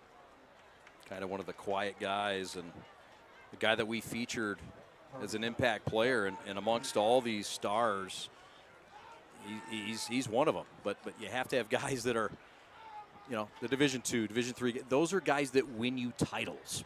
People think it's always the 4-star guys. It's really not. It's the other guys that come in and make the team the next level, and he's one of those guys. Yeah, football's the ultimate team sport, right? You need players at every single level to cover up any deficiencies that you have. And yeah, and those D2, D3 guys, it's not because they're not talented that they're going D3, D2. It's just to do with size. That's right. So now it's a 2nd and 15. Marshall looking right, hitch route caught. It's Tashi Braceful. And Braceful has the catch up to the 21-yard line. It's a gain on the play of 7 as we go under a minute in the first quarter. Yeah, we've seen that play earlier in the game, too, so you maybe wonder if they're setting Cass Tech up for a little, fake and go, little pump and go action, because those quick turnarounds have been hitting a little bit for Southfield A&T. That's when the defender starts to get a little bit jumpy, thinks he can get the interception, and then you bust up the sideline. Little hitch and go. Yep. And I love those types of, like, back and forths with coaches, you know, when they're playing those mental games. The offensive coordinator, Rich Pop, for Southfield A&T. Dennis Parker, the D coordinator for Cass Tech. There's a throw into the end zone, and this is going to be P.I. Yep, this is going to be P.I., don't you think, partner? Into the end zone, and this one defended by Javen Sewell, who's done great tonight. But I think he got busted here for one. I want to get a good replay on this. I mean, the officials are out here. They're doing a great job, as always, for the MHSAA. That's tough. His head was turned around. Mm-hmm. That's tough. It's tough. You're right. It's a little closer than I thought. It's hard to knock a young man for coverage like that. And two guys going at it in the end zone, well covered, well played. You're not seeing what he's doing with that right hand. I don't know if he had a grip on that jersey or not. That may be something we couldn't see from that angle. But that's kind of textbook how you want it drawn up right in front of him, turn around, looking back at the ball.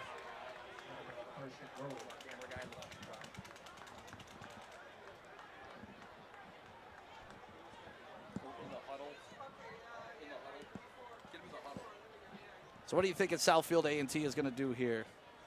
There he is coaching up the defense. Hey, guys, we got to get a stop. Look at our offense. They're out there right now. They're going to get us back on the board. We need to stop when Cass Tech gets the ball. Yeah, the defense needs a stop indeed. They've given up 4 scores as we hit the 21-second mark, partner. Throw right side, jab into the corner, touchdown, Southfield. Jawan Jarrett with his 2nd score of the night. An 11-yard touchdown pitch and catch. And Southfield A&T's back within a score. Yeah, and Tashi Braceful had the big block to spring number 6 right there, Jarrett. Look at, see, Tashi got enough of his man to where Jarrett was able to beat around the edge and get that touchdown. That was a good block right there. Just enough. Yeah, you didn't hold. You don't have to get a huge block. You just have to impede the defender from catching that angle. Yep. And a dance without a penalty, too. Yeah, how about that? That means you're a good dancer. Yes. When you don't get a penalty, you go doing somersaults and things and land on your back like Marshall, you're going to get flagged. But you do something graceful like that, don't penalize him. They'd be throwing flags on us all day, Chad. Oh, we've danced very poorly at proms together. 3 to the right. Not together. Not together, no. We digress. Throw in the end zone is batted away. That's great coverage by Sean Hodges. Although it'd be my honor, Chad. On Xavi Bowman. I think we'd step on each other's feet all night. 2-point conversion incomplete. It's still a 1-possession game. It's an 8-point ball game. We're going to keep it right here and just kind of absorb what's going on and reset what has happened here. 7 touchdowns is what's happened here in the first quarter. 7. Count them. 7. 7 touchdowns with 16 seconds left, partner. And I mean, some of the numbers here are gaudy, but the drive, time of possessions that ended in touchdowns, count them up. 29 seconds was that last drive, is that right? A 29-second drive, 2 plays, 81 yards, okay? I mean, you look at some of these drives, a minute 16 finished with a score, a minute 2, 28 seconds, 11 seconds. These are drives that ended profitable. It's been a fun night to watch action-packed football and a lot of scoring. Well, and what's helping keep these drives short are the penalties, right? That's what's stopping the clock. That's what's getting the offense a couple more yards down the field. So penalties have played a huge role in this first quarter. We'll see who can clean it up the rest of the game, too. Because we can make that comment. Whoever cleans up the penalties most likely will win this game down the stretch. 14 penalties combined. That's it? 9 for Cass Tech, 5 for Southfield A&T. So Dutton to kick it off. Back deep is Hodges, who's already taken one to the house today. He took one back 82 yards. Also back is the ever-dangerous Corey Sadler, who's introduced himself to the Southfield crowd. And Hodges says, I'll take that again, and I'll score again. He's going to go up the right side of the 40. Cut back inside to the 30-yard line. Still on his feet to the 23. Oh, Mr. Hodges. Yeah, they might want to think about squibbing this ball or something, because that low line drive kick is giving Hodges a chance to catch the ball at full speed. And that's what happened on his kickoff return, and that's what's happening right now. He is running to the ball, catching it full speed, and it's going to be hard to tackle him if he's doing that. 42-yard return. Woo! And a touchdown saving tackle down there by number 15, Brendan Wright, the linebacker. And Hodges has been a very big part of the success tonight for the Technicians. Again, a guy that gets overshadowed by Thompson and Anderson et al., but this kid's legit. Well, there's still 9 more seconds. Maybe we could squeeze in another touchdown. Mumfield will pitch it back left side. And this is Corey Sadler, who's going to play around with everybody. Cut back and, well, a gain of 2. And a late hit. Little taunting. So this is not over yet. The first quarter is still active. You cannot end a quarter on a penalty defensively. So let's take another look at this. Sadler's just playing around. He trucked that kid. Yeah, and then he stood over him. That's the issue. You can't do that. You could truck him all day long. That was great. But what's great, this kid's a human joystick. I mean, honestly, he's out here playing Madden. And that's fun. You think a freshman, okay, he's a skill guy. He's going to be cute and fancy and can blow by guys. He just put a shoulder into a senior and knocked him on his fanny. Yeah, and he did a little Deion Sanders high step stood before over that. And said, this is my field. He's 14. My goodness. Corey Sadler, the best freshman in the state. I want to see, there's a lot more freshmen to see. Now, there's a lot of guys with a lot of smoke. They're going to have to show me something. I don't know if there's one better than Corey Sadler. I want to see it. Let's take a timeout. We're back on Gridiron Game Day in just a moment. Back in 30.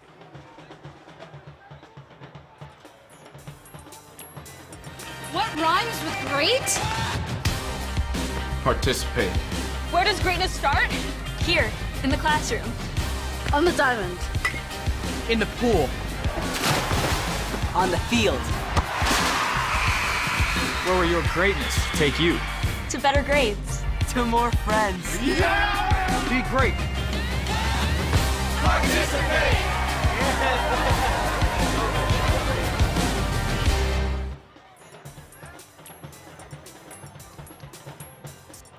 Cass Tech on top 26-18.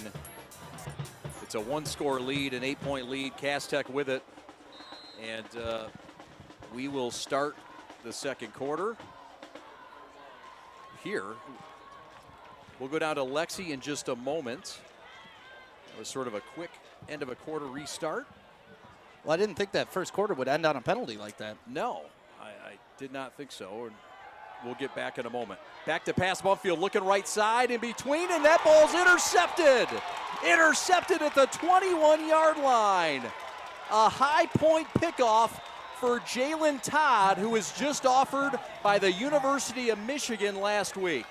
Jalen Todd, the sophomore, with a big-time theft. And we've seen Mumfield make some aggressive throws into coverage. There's double coverage, and it just got picked off. I thought for a minute he was open, but if he didn't throw it right at the second he was open, then he threw him into coverage, essentially. Aaron Marshall really raved about him. 6'1" corner. He says he's by far our best cover corner, long, physical, and Michigan really the first high major program to offer him, but looking at that stick, I mean, that's some anticipation and length at 6'1" that you don't see often in a corner. No, you saw him go up and get that ball, and that's really the first big mistake for Cass Tech on the day. So, yeah, that was actually the end of the first quarter. That was the clock operator started the second quarter, but that was the end of the first quarter.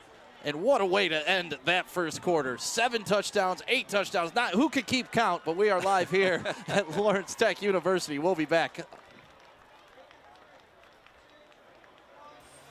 All right, this is Adam, take 2. Mark? I guess. I go like this. The best part about playing football in Texas has to be the reaction from the community. I want to encourage others to play volleyball or choir because you get to experience new things and do stuff that you've never done before. My reason why is passion. My reason why is pride.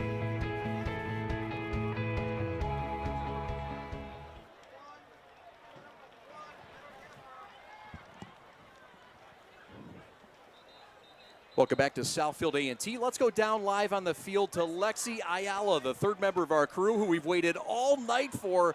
Lexi, what an exciting first quarter.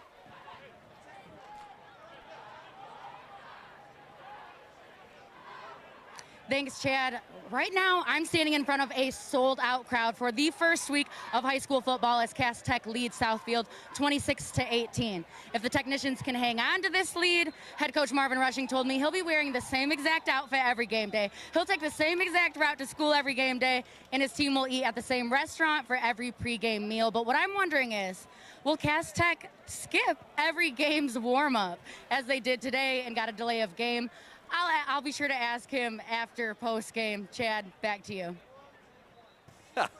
Yeah, who knows what route he took, but whatever he took, I mean, in that first quarter stick, and thank you very much, Lexi Ayala, everything went right for Cass Tech offensively up until that last play. What a first quarter all around, but Cass Tech showed out offensively. And it's funny, Lexi coming through with that, with that update because we were joking about that. Hey, right. If showing up right on time, getting off the bus works for you, you do it. Well, he said he's going to wear the same shirt, going to eat at the same restaurant. Well, hire the same bus drivers. Be as late to the game. It's working for you, so don't change a thing. Yeah, he says, yeah, we're old guys, we're old school, but there's certain things we like to do. You ever have any superstitions like that, Chad? You know what? I always played AC/DC Back in Black. All right. On CD on my way to every game. That was my thing. I was one sock inside out, one sock right side. Okay. And I don't know why. Whenever I did that and put the wrong side sock on my right leg, I played a better game. Nate Bush had some traditions, too, we cannot say over the air. So we start the second quarter with Southfield down a score, trying to change that. And a 15 penalty-plagued first quarter by both teams combined. Waits 5 seconds before they welcome a yellow hanky on the floor tonight. Yeah, that was clear holding on Southfield A&T. But then there was a late flag, too, and I'm not sure what that was. Maybe it's offsetting, or maybe it's just holding.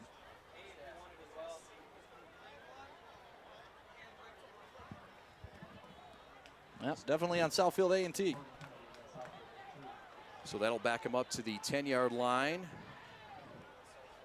Now, Southfield A&T has to use this turnover to their advantage. Getting an extra possession in a game like this is massive because of how much scoring is going on.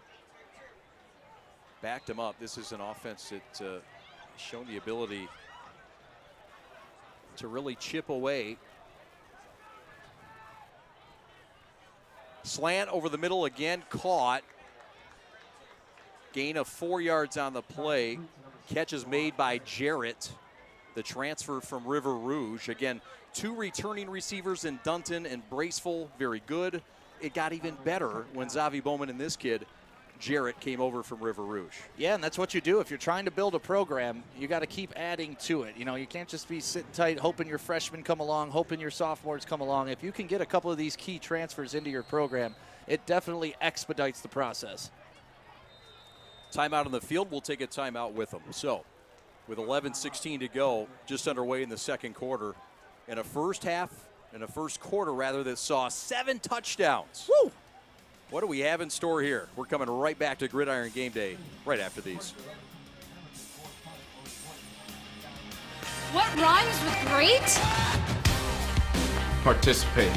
Where does greatness start? Here, in the classroom. On the diamond. In the pool. On the field. Where will your greatness take you? To better grades. To more friends. Yeah! Be great. Participate!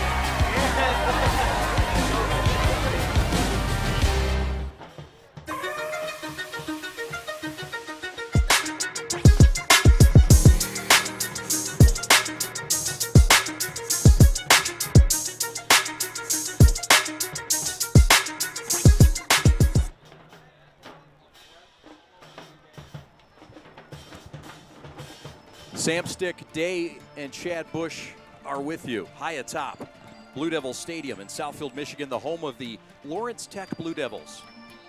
We thank Southfield A&T for having us, and head coach Aaron Marshall and all the great folks at Southfield, and Dr. Green, along with Mark Woodson, their AD. Marshall's going to take off and run it himself, and he's going to get tackled about the 24-yard line, stood up by Hodges, who's been active tonight. And it'll be 3rd and long coming up for the Warriors. Yeah, and when in doubt, that play has kind of worked for them. The quarterback draw up the middle. I mean, like we said, when Cass Tech is so athletic and their defensive line has such a push, once they get beyond the quarterback, he's got nothing in front of him. And he was able to pick up some decent yardage on there and make it a manageable 3rd and let's call it 5.5.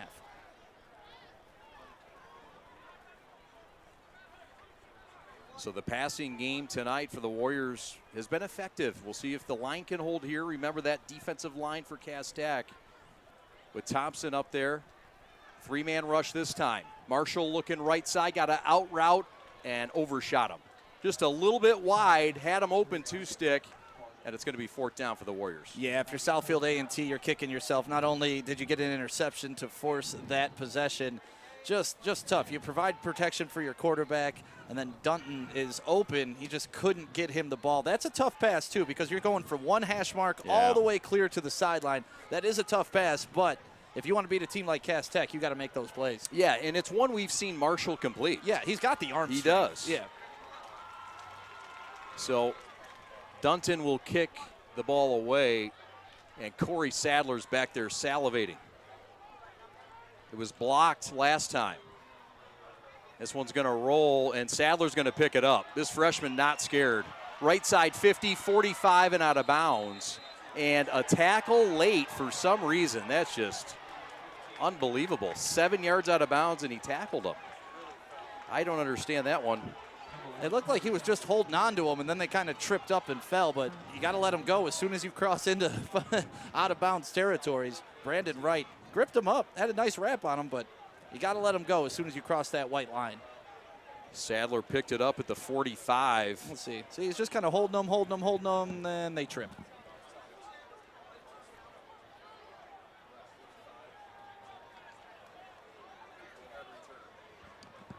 So it'll be 1st down at the 40, a 15-yard return for the freshman Sadler. They got playing a little defense now. They got him returning kicks. They got him on offense. I mean, they're moving him all over the field. And when you have a weapon like that, you use it. Yeah, he's a guy that they really wanted to get in. And Marvin Rushing said, look, at Cass Tech, we just don't play freshmen. It's just not what we do. And he's nervous tonight. He's got 2 freshmen starting on that offensive line, which we haven't talked a ton about.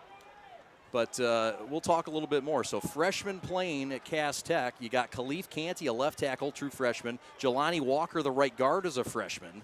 And then you got Sadler out there. So he says we got a lot of youth. Now, he's got Jalen Thompson, an All-American, next to him. Anchoring it, right. And then he's got Kamari Anderson on the other side. So it's not like these guys are alone. And Cass Tech's just going to take advantage of another penalty. We've got some scores to get you updated on. At halftime, it's Rochester Adams 21, Orchard Lake St. Mary 7, Catholic Central 16, Chippewa Valley 6. That's at halftime. That is in Novi, and the game is at Adams, respectively. Meanwhile, Clarkston and Davison are tied at the half at 7. West Bloomfield leads Sterling Heights Stevenson 20-7 in the second quarter. Divine Child leads Riverview 21-14. Hudsonville, who Orchard Lake St. Mary's will play next week, leads 9-7 over Saline. So that's an upset brewing there as well. Lake Orion 17, Utica Eisenhower 14 at the half. That's a MAC and OAA battle. And thank you very much for the scoring updates, Jam Jan and company. Let's get a look at Aaron Marshall in his second year and his fine staff on the near sideline. Big dude. You Yeah. could tell that guy played some ball. He sure did. He played some arena football down in Houston. Had a couple stints, also played down in Austin, Texas. And played collegiately at Youngstown State. He was a Penguin. Handoff up the middle, it's Hodges. Not much doing there. He's short of the first down. And with 10 minutes to go until halftime, it's a quarter that has yet to see a touchdown stick. We're getting a little bit anxious. Yeah, I'm concerned. It's been 2 minutes. What is going on? You love that play by Clayton there, and you love that he comes out of the tackle just pumped up, trying to get his teammates fired up. This has got to be wearing on both squads, watching both teams run up and down the field and scoring on them. When you make a defensive play, get your team jacked up. That's right. Anderson in motion right to left. Mumfield with Hodges to his right. One back set. The southpaw looking over the middle. Pass is tipped, incomplete. He was looking over the middle for his main target, Corey Sadler, who's had a big night.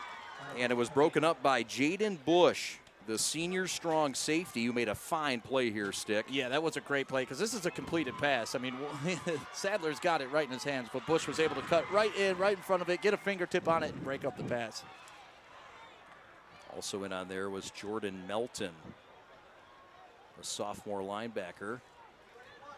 2 to the left, 1 to the right. This is from the 17-yard line, a 3rd and 3. Cass Tech has not been in third down often tonight.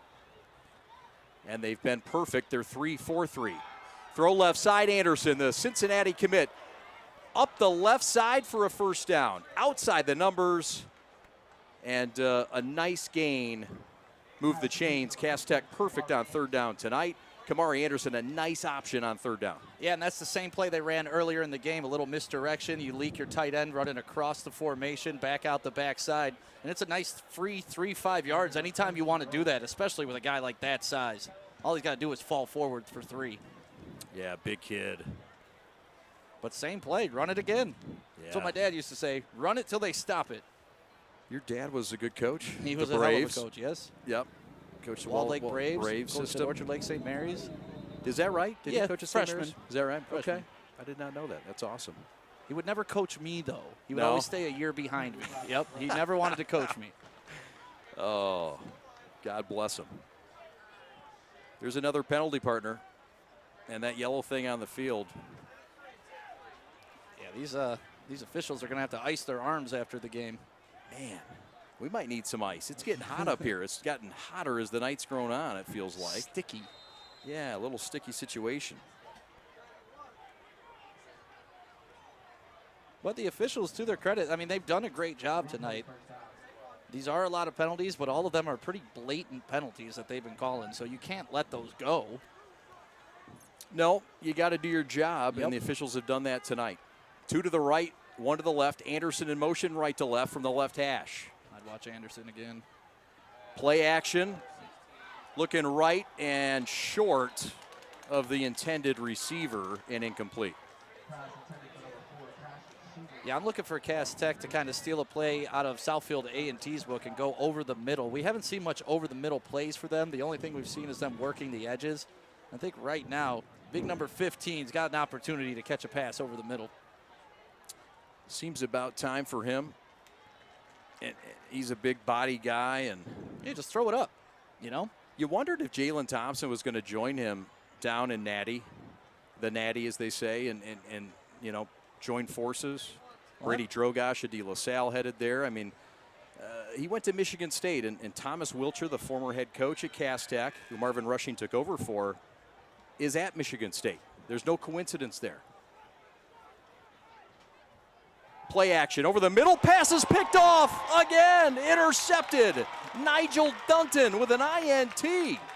The second time tonight that Warrior D has stood up inside the 20 and turned over the technicians. My goodness, what a break on the ball that he had too, and he ran through his defender. This kind of reminds me a little bit of that Super Bowl play when we're talking the Patriots and the Seahawks. He was able to cut right in front of his defender. Look at, you couldn't see it on that replay, but my goodness, Dunton was able to just cut in front, get the pick, and once again, it's an extra free possession here for Southfield A&T. Now, can they cash in on it? That's the other question.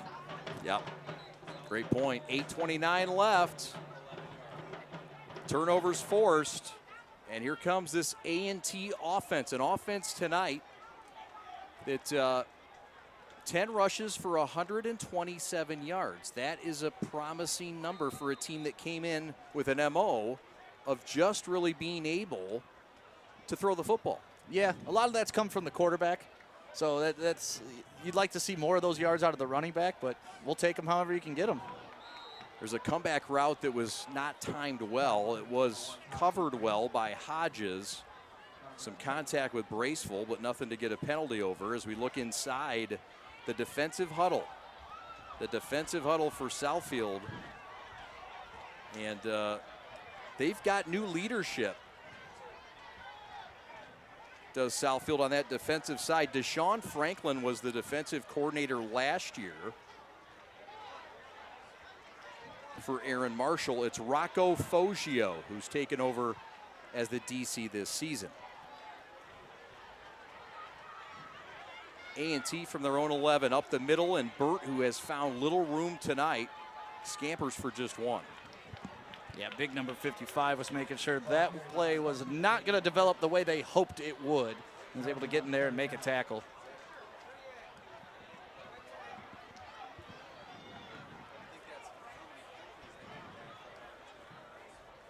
Tackle made that time by Jalen Thompson, the Michigan State Spartan commit, 6'5", 280.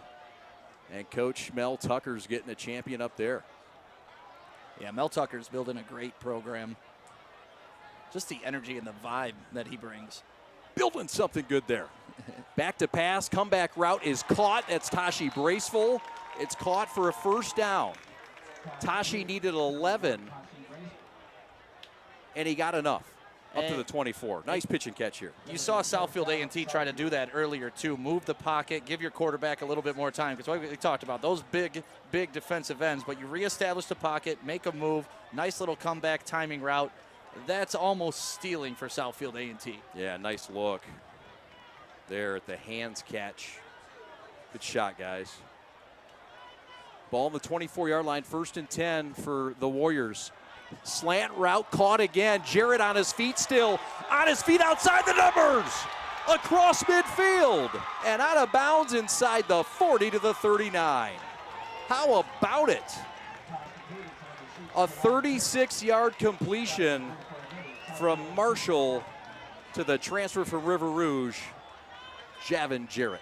And once again, Chad, how did they get that play? A slant over the middle. And then you could give the official a little extra love. You know, nice little downfield block just standing in the way. But he's a part of the field. You got to work your way around him. And great use of speed to get to the outside. I was fully expecting a collision here at the end. But, you know, he decided to step out. Discretion is the better part of valor. Live for the next play. No doubt. Jarrett now with 4 receptions to lead the club. Yeah, I'd keep working that middle. Handoff up the middle, and this is going to get a player flung for about 1 yard. That's Kamari Anderson on the stop. It's the backup running back in for Southfield. His name is Javin Jones. He's a senior, 5'8", 165 pounds. Yeah, almost like a scat back type running back. Sure. Quick, fast. But that's why you wonder why they run him up the middle there, right? You want your big fella, Dave Burt, or Davier Burt, hitting the middle. 6 foot, 220. That's right. That's the between the tackles guy. Your guy's back in there now. Right hash. Tree trunks his legs. 4 wide receivers. Marshall back, looking left, looking deep. Braceful, caught inside the 5, down to the 4. What a catch by Braceful from Marshall, who put it on the money again. I mean, we've seen both of these quarterbacks make some pretty incredible deep ball throws. Both diving catches, too, from each side. Look at that, right over the inside shoulder. Perfect toss. 36-yard reception. That's a Division I play. High major. We were talking about it earlier, about his arm strength on the 1 out pass, but you see it on display there. The arm strength, the touch, and the loft. Those 2 are part of a junior class for the Warriors of Southfield A&T that have 8, I repeat, 8 Division I kids in that class. Timeout on the field with 5:55 to go. The officials want to talk it over and see what they're going to spot. Not sure what this is all about. Aaron Marshall on the field trying to get some communication with his players. It's a team that really has bonded Southfield. They spent last season, getting used to a new coach, but Aaron Marshall says, look, we've done things like Tiger games, guys go to the mall. It's a group that really likes to hang out together, and it's helped bring them within a touchdown of Cass Tech and a chance to tie it up here. I can't emphasize the importance of that. When you're playing for more than just yourself, you become a much stronger team. No doubt about that. Checking into the backfield is Matthias Davis. And Isaiah Marshall is going to take it all himself to the house. And we're a 2-point conversion away from being all knotted up at 26. And Mr. Marshall all over this drive. And an excellent play call by Rich Pop there. A nice little RPO action. They bit on the handoff up the middle. You see that? And then you're giving Marshall the entire outside lane. Yeah, big number 7 crashing for Cass Tech, giving up the outside angle. It's a 7-yard touchdown run for Isaiah Marshall, who's in the end zone. Marshall's now over 100 yards rushing tonight. They're going for 2, and why not? That's what A&T does, and this would tie it at 26. This game has seen 8 touchdowns and very few extra point conversions. Yes, and only 1 touchdown this quarter. I mean, that first quarter was pretty epic. That's right. Some teams don't put up 7 touchdowns in a season. Marvin Rushing on the field. We get a good look there of Rushing.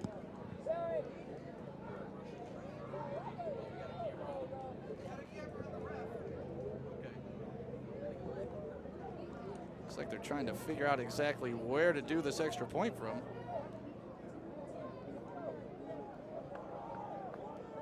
The 2 coaches out there talking. I mean, both these guys are former college football players at the Division I level. And they look it, don't they? I mean, you meet them, you shake their hand. Marvin Rushing looks you in the eye, and he's a kind man. But, I mean, you get the sense that if you were a receiver coming over the middle in the MAC in the mid-90s, you didn't want to get your head taken off by Marvin Rushing. No, they played a different ball game back then, too. You were allowed to take the guy's head off back then. And Aaron Marshall at Youngstown State as well. Both these coaches talking, players on the sideline. And we'll sort this thing out. But a big 2-point conversion coming up. Yep. Look, it's been a game of back and forth. Southfield found themselves down 2 scores.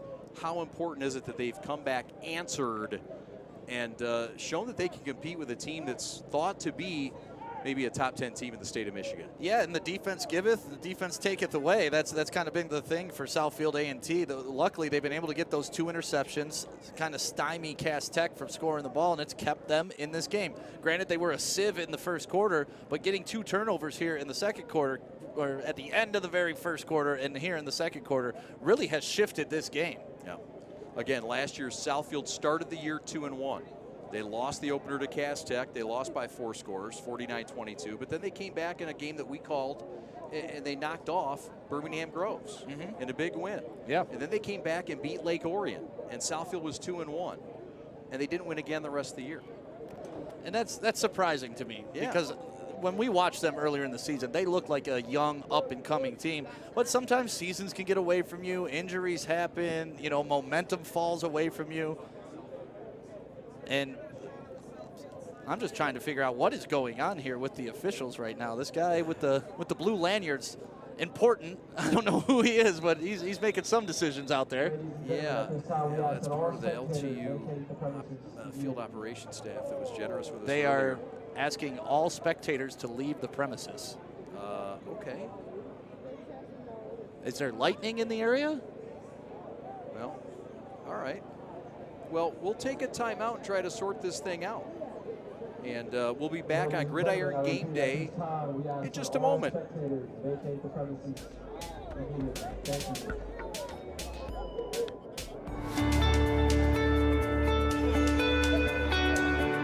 Hi folks, Dr. Joe here again with Michigan Orthopedic Surgeons. Everywhere you look this time of year, people are running. And that's a great thing because running is an excellent exercise, especially for your cardiovascular and musculoskeletal systems. But the question is, are you running a safe running program? All too often, people are hobbled by things like shin splints and patellar tendonitis. But luckily, simple things like stretching and warm-up, the right running shoes, and realistic weekly mileages can keep you in your running game. For more information, go to miorthosurgeons.com.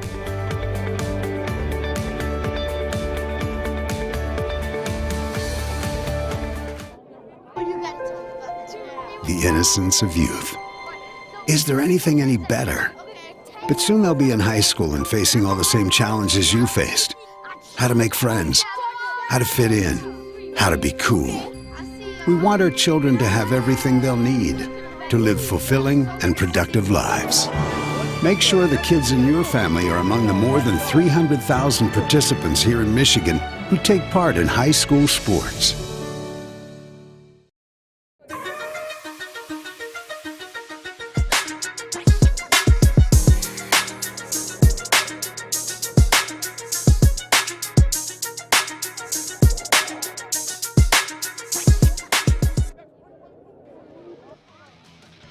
Welcome back to Southfield, where Cass Tech is still leading 26-24 against Southfield. Unfortunately, right now we got word that officials and police officers said all spectators have to vacate the premises. We don't know a reason why yet, but we will keep you updated. As of now, all fans must go right when this game is getting good. Chad? Yeah, well, that's unfortunate. Thank you for the report, Lexi. Hopefully we'll have football back soon. Everybody's safe. 26-24, Cass Tech leads. A 2-point conversion is upcoming for Southfield to try to tie this game with 5:50 left. But, of course, our thoughts are with safety, and we hope everything is safe. And we will watch these teams leave the premises, and we'll figure out what's happening in the meantime. Well, they said they wanted all the spectators to leave, but it's kind of a traffic jam right now getting everybody out of here. The spectators are all kind of in the stands, so this is going to take some time. I believe there's been a decision made to make this halftime. So we're going to consider this halftime. We've just gotten word. So with 5:50 left in the second, we're going to call it halftime, and we'll see what happens in the third quarter. But for now, this is halftime. And we will try to get Lexi down there with the head coach for Southfield in a moment. We'll try to get Aaron Marshall or somebody from the staff to get a word, perhaps when we come back. But for now, we'll take a timeout from Southfield at halftime. It's Cass Tech up 26-24 on Southfield with a 2-point attempt pending coming up. This is Gridiron Game Day.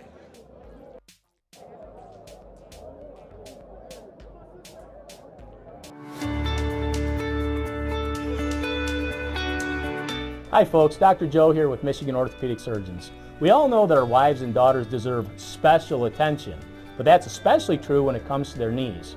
Do you know that females are at a 2 to 5 times risk compared to their male counterparts when it comes to blowing out their knees? It doesn't seem fair, but it's true. The reasons include the way females are made and the way they fire their muscles.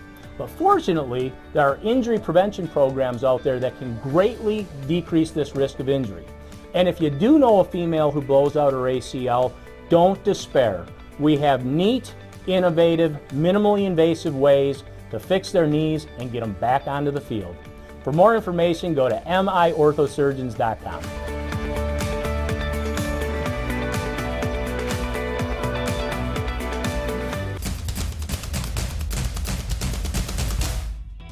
As the voice of Michigan student athletes, the Student Advisory Council's role is to convey the message of how high school sports are supposed to be played. We are responsible for helping the MHSAA maintain a positive and healthy atmosphere so that interscholastic athletes may thrive. We believe athletes should be competitive, sportsmanlike, and excel academically. We believe students in the stands should have fun, but not take the focus away from the game. We believe coaches should act as teachers, helping student athletes develop while still keeping high school sports in perspective. We believe that parents should always be positive role models and be supportive of their child's decisions. We believe officials commit their own time to high school sports, and respect should always be shown and given to them. The most important goal for student athletes is to enjoy high school sports while keeping a high level of respect between all those involved in the games. Enjoy the game! Today I'm going to tell you about sportsmanship because it's important. Treat your opponents the way you would want to be treated. My mom says that. Listen to the referees. It's their job. Be nice to their team and our team. Cheer them on. Always play fair. It's the right thing to do. It's sportsmanship. It's not that hard.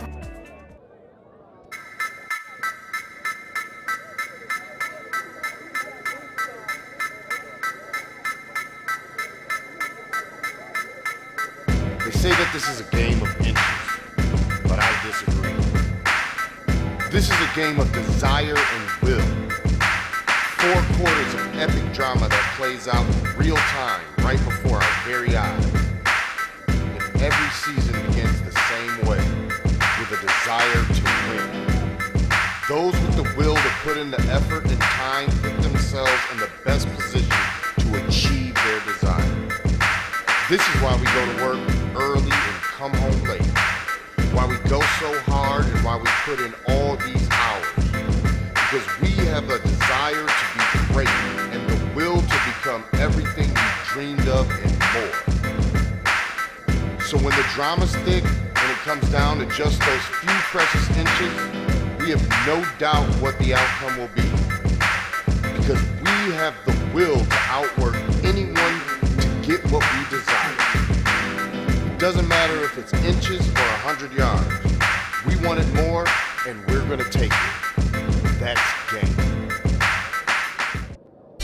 Carry number 9. My dad and my grandfather are officials. I've grown up around officials and seeing how much they enjoy being part of the games. As a student athlete, I've always appreciated the people out there who are willing to give back to the kids. The Legacy program lets me officiate while I'm still in high school, working younger kids' games. Officiating gives me a better understanding of the game. I get to make some pretty good money for a high school kid, and I even get to spend some quality time with my dad. There's help wanted. Just whistle.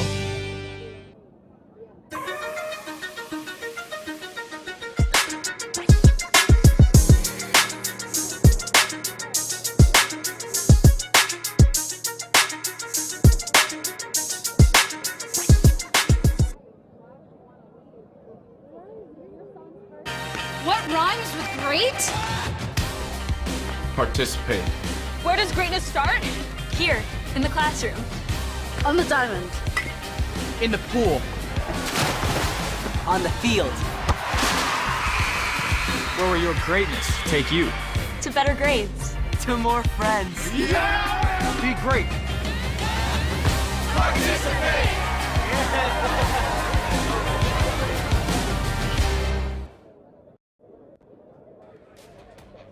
Thanks, Chad. I just got an update from Southfield's assistant coach. He said as of now, the game is canceled. It may be allowed to be resumed if all fans, all spectators leave the premises. If not, game is canceled.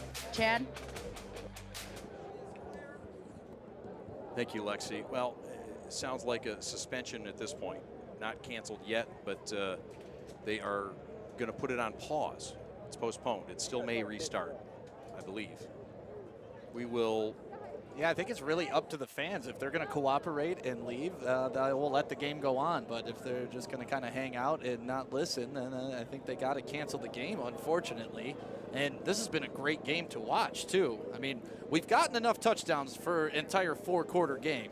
But I'd prefer to see more, so hopefully they can get this straightened out, get the fans cleared out, and we can get some football going on. Yes. Well, we'll continue to sort it out. We'll have some highlights when we come back of the first half action. Again, we're at a pause right now, a potential cancellation. But if the fans leave, we may continue. So we will have a TBD. Stick around. We've got highlights coming up of this first half right after this. This is Gridiron Game Day.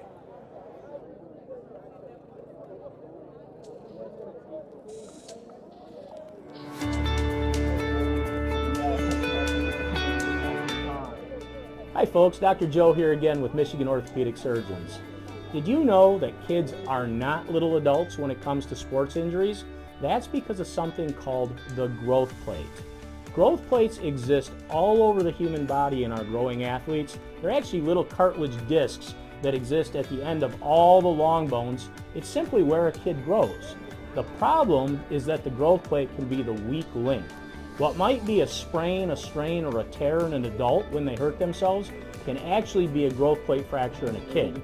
So it's important, if your kid has hurt themselves and they're not using their arm or they're not able to put weight on a leg, come see one of us, get an x-ray, and make sure it's not a growth plate fracture.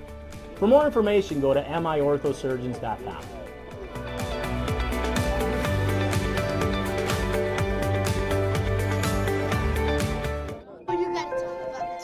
The innocence of youth.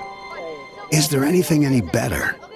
But soon they'll be in high school and facing all the same challenges you faced. How to make friends, how to fit in, how to be cool. We want our children to have everything they'll need to live fulfilling and productive lives. Make sure the kids in your family are among the more than 300,000 participants here in Michigan who take part in high school sports.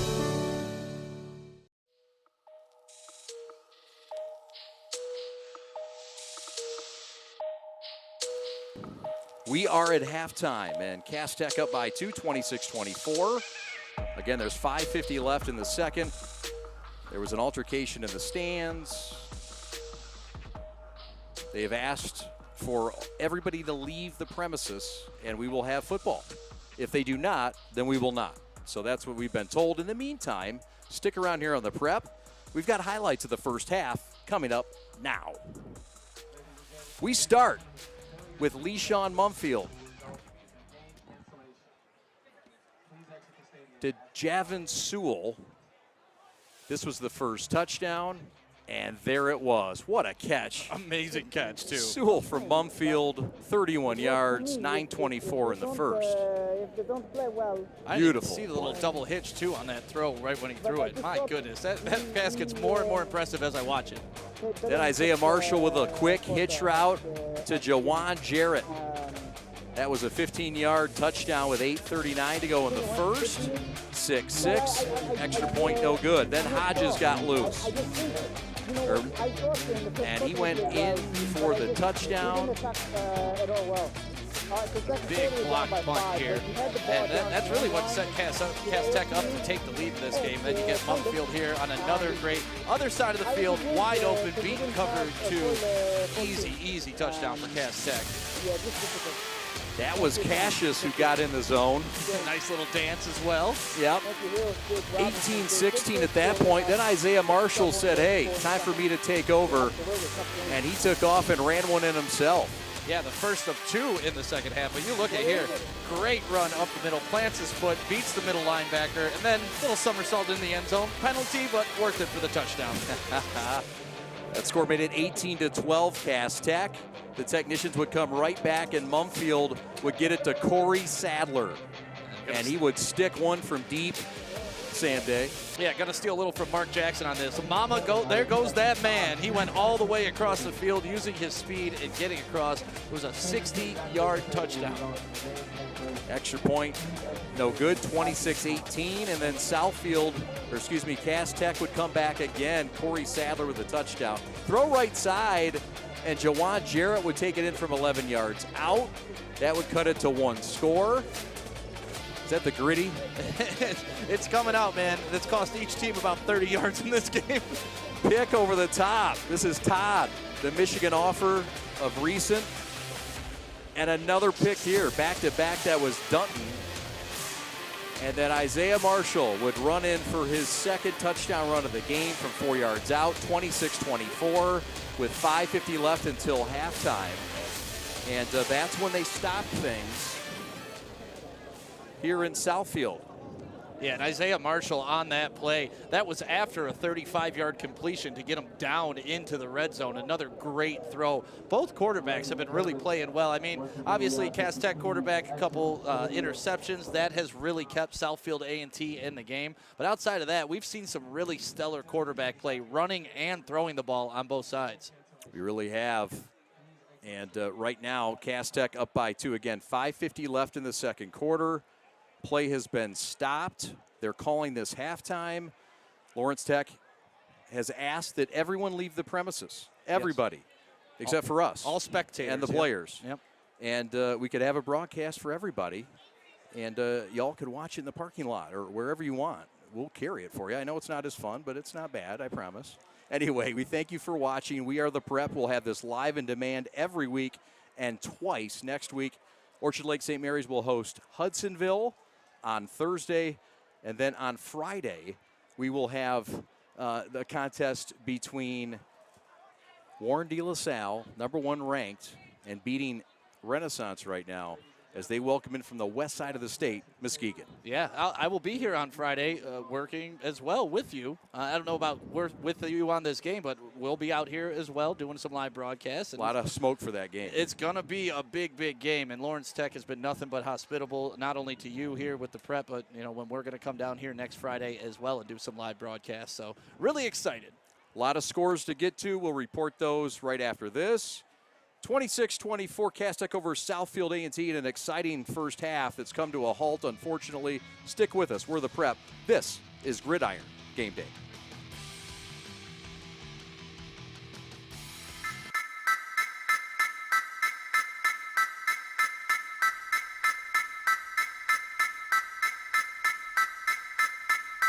They say that this is a game of inches, but I disagree.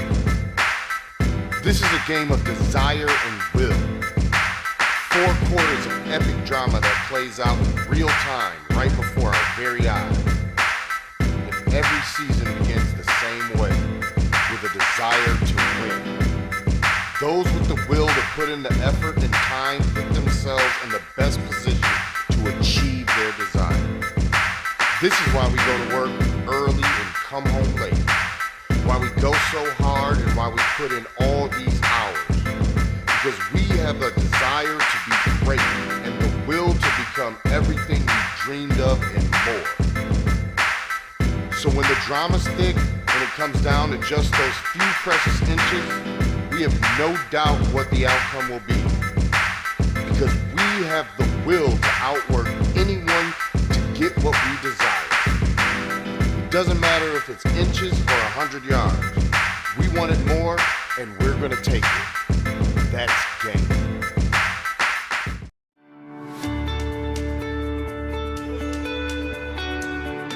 Hi folks, Dr. Joe here again with Michigan Orthopedic Surgeons. Everywhere you look this time of year, people are running, and that's a great thing because running is an excellent exercise. especially for your cardiovascular and musculoskeletal systems. But the question is, are you running a safe running program? All too often, people are hobbled by things like shin splints and patellar tendonitis. But luckily, simple things like stretching and warm-up, the right running shoes, and realistic weekly mileages can keep you in your running game. For more information, go to miorthosurgeons.com.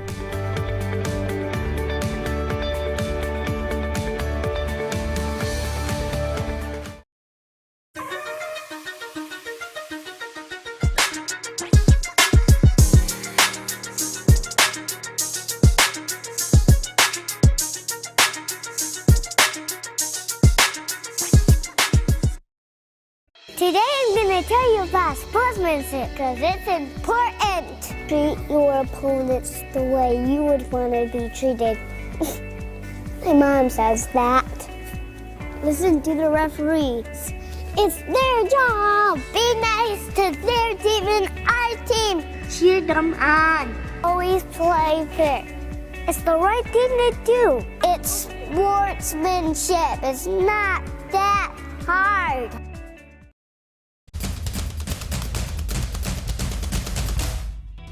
As the voice of Michigan student athletes, the Student Advisory Council's role is to convey the message of how high school sports are supposed to be played. We are responsible for helping the MHSAA maintain a positive and healthy atmosphere so that interscholastic athletes may thrive. We believe athletes should be competitive, Sportsmanlike, and excel academically. We believe students in the stands should have fun, but not take the focus away from the game. We believe coaches should act as teachers, helping student athletes develop while still keeping high school sports in perspective. We believe that parents should always be positive role models and be supportive of their child's decision.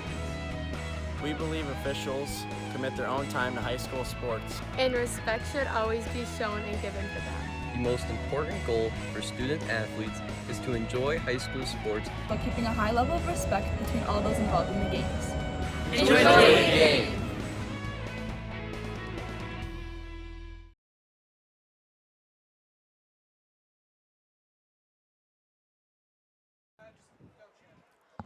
Welcome back to Southfield A&T's host stadium. By the way, Southfield A&T does play at their high school. They're just playing this at a neutral site. And right now we've got a pause. We are at halftime. It's not your typical halftime, though. This half was cut short by 5 minutes and 50 seconds. Chad Bush and Sam Stick Day back with you. Lexi Ayala is on the sidelines.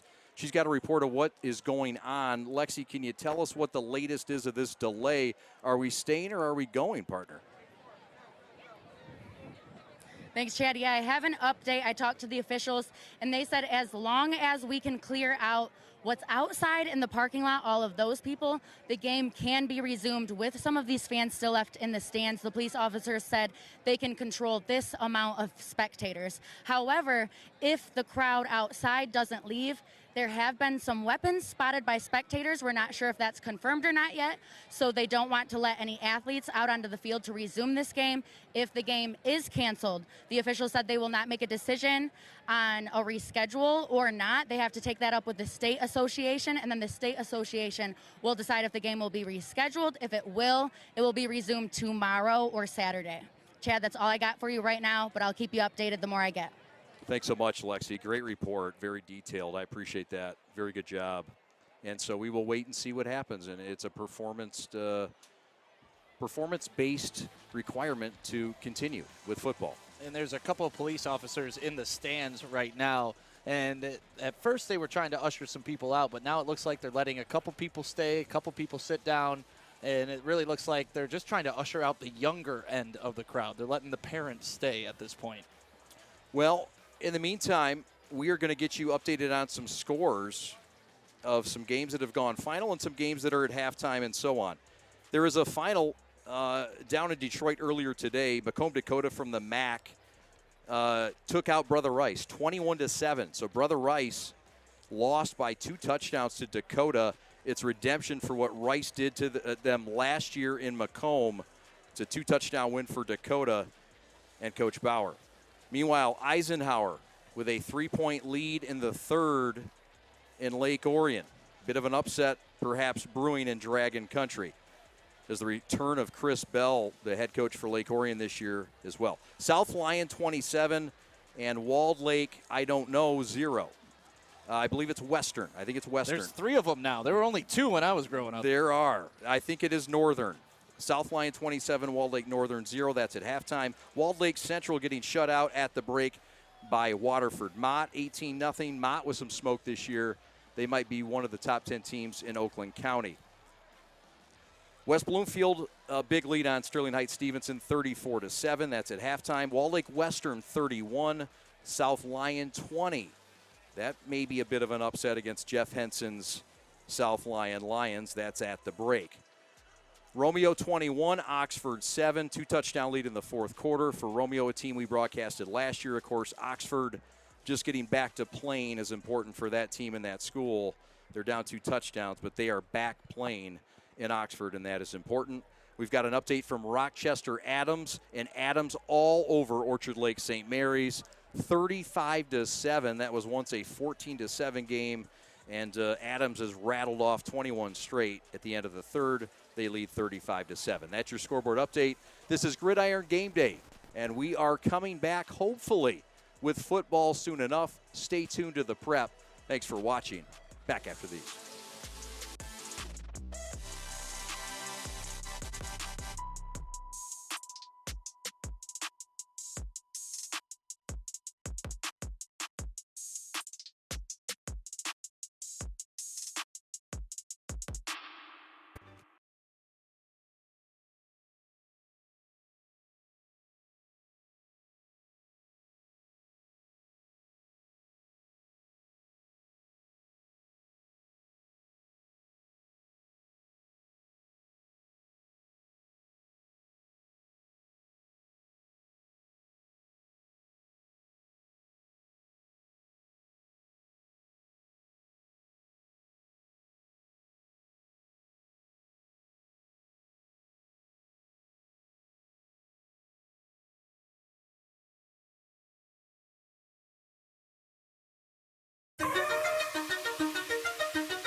There's just one place where students are students first, and athletics are played with purpose and perspective.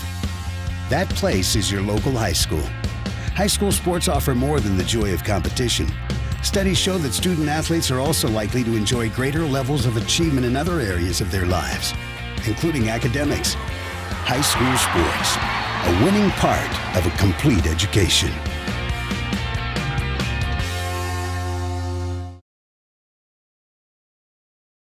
What rhymes with great? Participate. Where does greatness start? Here, in the classroom. On the diamond. In the pool. On the field. Where will your greatness take you? To better grades. To more friends. Yeah! Be great. Participate.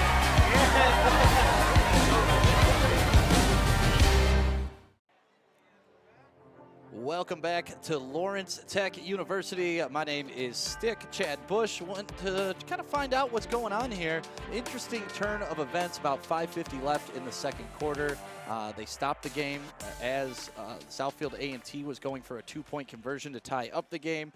Turns out that there was a police disturbance. There were people trying to hop the fence. I mean, this was a hot ticket to get into it. Once it's sold out, people are hopping the fence to get in here, and that's the type of football that the prep is going to be bringing you all season long. But right now, the police are going through the stands, and at first they were trying to kick everybody out, but now what we've seen is if they spot children, they identify their parents, make them go sit with their parents, and they just want to make sure that every adult in this stadium is actually watching their kid play and is here not just to hang out. They're here to actually watch some football. So hopefully we can get back to you in, I'd say, about 10 to 15 minutes. This is technically halftime, even though they went to the half with 5:50 left in the first quarter. And if you missed anything in that first quarter, I suggest you rewind right now on the Prep YouTube page and go check it out, because there were 7 touchdowns scored in that first quarter, and it was unbelievable. The guy that we've been keeping an eye on the most is freshman Corey Sadler for Cass Tech. He has shown out in this game so far. First game playing up with the big boys. He's 14 years old. He already has a touchdown on the day. He's playing defense, and he's also working special teams as a punt returner. So when we return to action, make sure you're watching number 1 for Cass Tech. He has been fun to watch, and he's going to be fun to watch for the next 4 years. And we got some scores from around the state coming in right now, thanks to Jam Jam, as Chad Bush likes to call her. De La Salle 35, Renaissance 0. That is in the third quarter. Chippewa Valley is down to Detroit Catholic Central 13-16 right now in the fourth quarter. And Riverview down 1 point, 20-21 to Divine Child in the third quarter. More updates too. Clarkson up on Davidson, or Clarkson losing to Davidson 7-21. That is also in the fourth quarter. We're starting to see the pep bands walk back on the field, the color guard as well. And as soon as the teams start getting up and start getting warm, we know we're going to have some more football here on a Thursday night in Southfield. It's been a fun game so far, and we cannot wait to continue it with you right here on the Prep. We're going to take a quick break, and we will let you know what the results are if we are going to play tonight.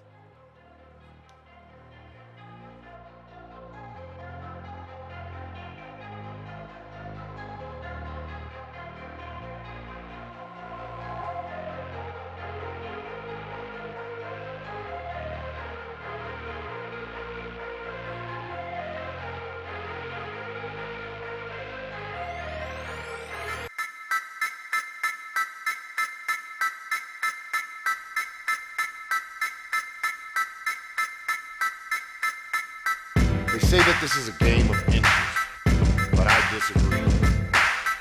This is a game of desire and will. 4 quarters of epic drama that plays out in real time right before our very eyes. And every season begins the same way, with a desire to win. Those with the will to put in the effort and time put themselves in the best position to achieve their desire. This is why we go to work early and come home late. Why we go so hard and why we put in all these hours. Because we have a desire to be great and the will to become everything we dreamed of and more. So when the drama's thick and it comes down to just those few precious inches, we have no doubt what the outcome will be. Because we have the will to outwork anyone to get what we desire. It doesn't matter if it's inches or 100 yards. We want it more, and we're going to take it. That's game. Today I'm going to tell you about sportsmanship because it's important. Treat your opponents the way you would want to be treated. My mom says that. Listen to the referees. It's their job. Be nice to their team and our team. Cheer them on. Always play fair. It's the right thing to do. It's sportsmanship. It's not that hard.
Hi folks, Dr. Joe here again with Michigan Orthopedic Surgeons.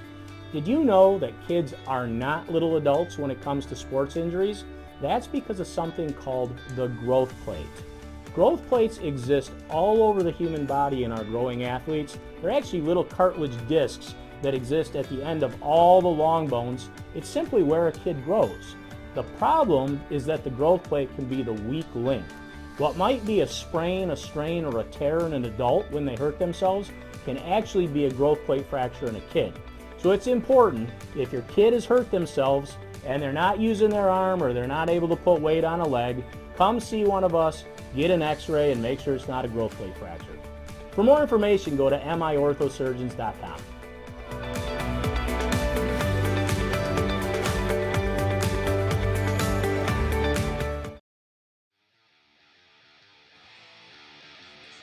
Well, we got to say hi to everybody that's watching right now on YouTube. We are trying our best to get this game back up and running, but we really do not have a ton of control over the situation.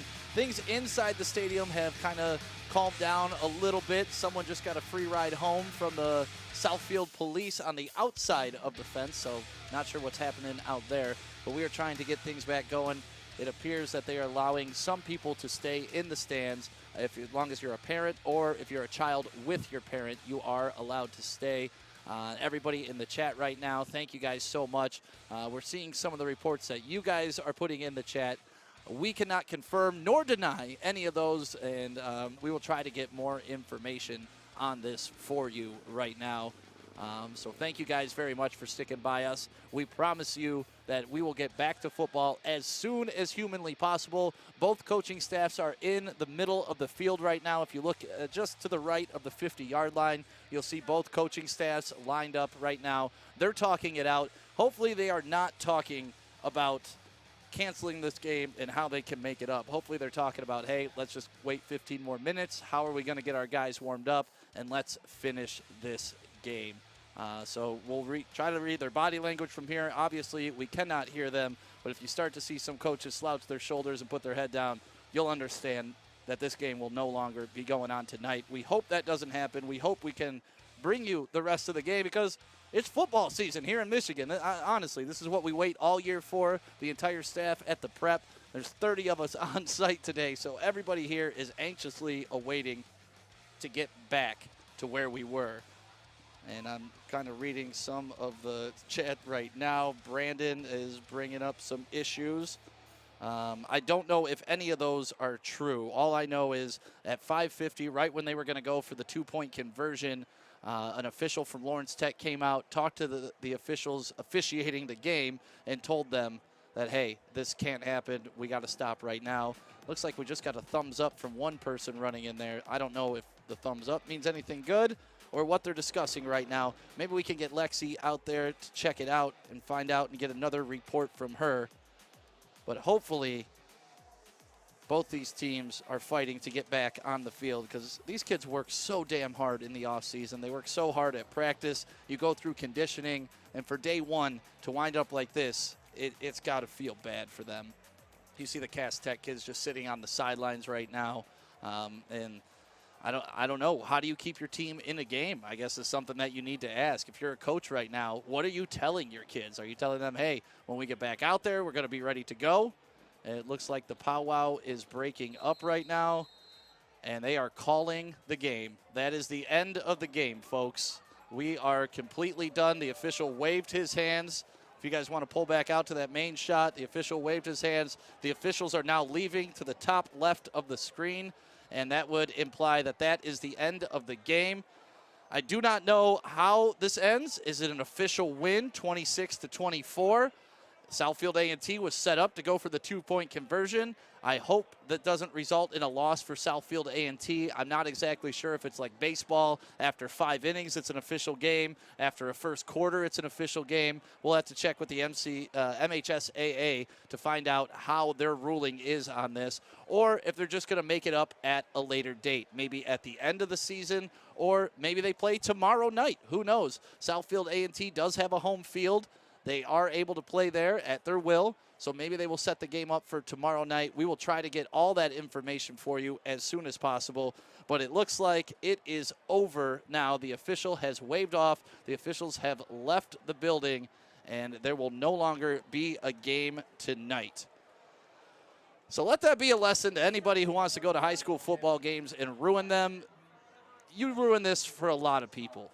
And I can't understand why anybody, if bringing a weapon is what caused all this, I don't know why you would bring that to a football game. This is a good time. This is about sportsmanship. This is about young men trying to become better grown men. And for this to happen to them, the kids who put in the hard work, the kids who are actually on the field, you are robbing not only them, their parents, potential scouts, from greatness. And whoever caused this tonight, I hope, A, that they were caught, B, that they get put in jail, and C, that they understand just how much of a ripple effect that they've had on multiple people. There were thousands of people in this stands tonight. Thank you guys so much for being a part of the prep on YouTube right now. Yes, this is crazy. Brianna, I don't know why. Cardio, yeah, you're right. Don't do it.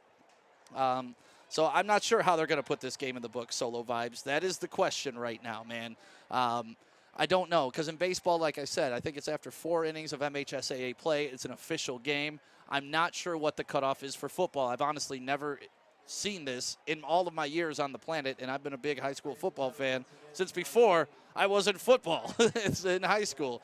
So thank you guys very much. Make sure you subscribe right now to the YouTube page because they're going to be bringing you guys more games all throughout the entire season. I wish I had more answers for you, and I wish I had clear instruction about what they are doing with the MHSAA. But it is going to be a couple hours before they get these entire crowds cleared out of the parking lots, stands cleared, parking lots cleared. It is a spectacle down here right now at Lawrence Tech University. But thank you guys for enjoying what we were able to show you on the prep. I was joking to Chad Bush. We had 8 touchdowns in this game in less than 2 quarters. So we had enough action to last you an entire 4 quarters. But we did not get to the entire 4 quarters here at Lawrence Tech University. So that does it for us here at the prep. Southfield A&T 24. Cass Tech 26. Will that go down as the official score? We do not know, but as soon as we find out, we will let you. Thank you guys very much. We appreciate you. Have a great evening. We will see you next Thursday for Orchard Lake St. Mary's in Hudsonville, live from Orchard Lake.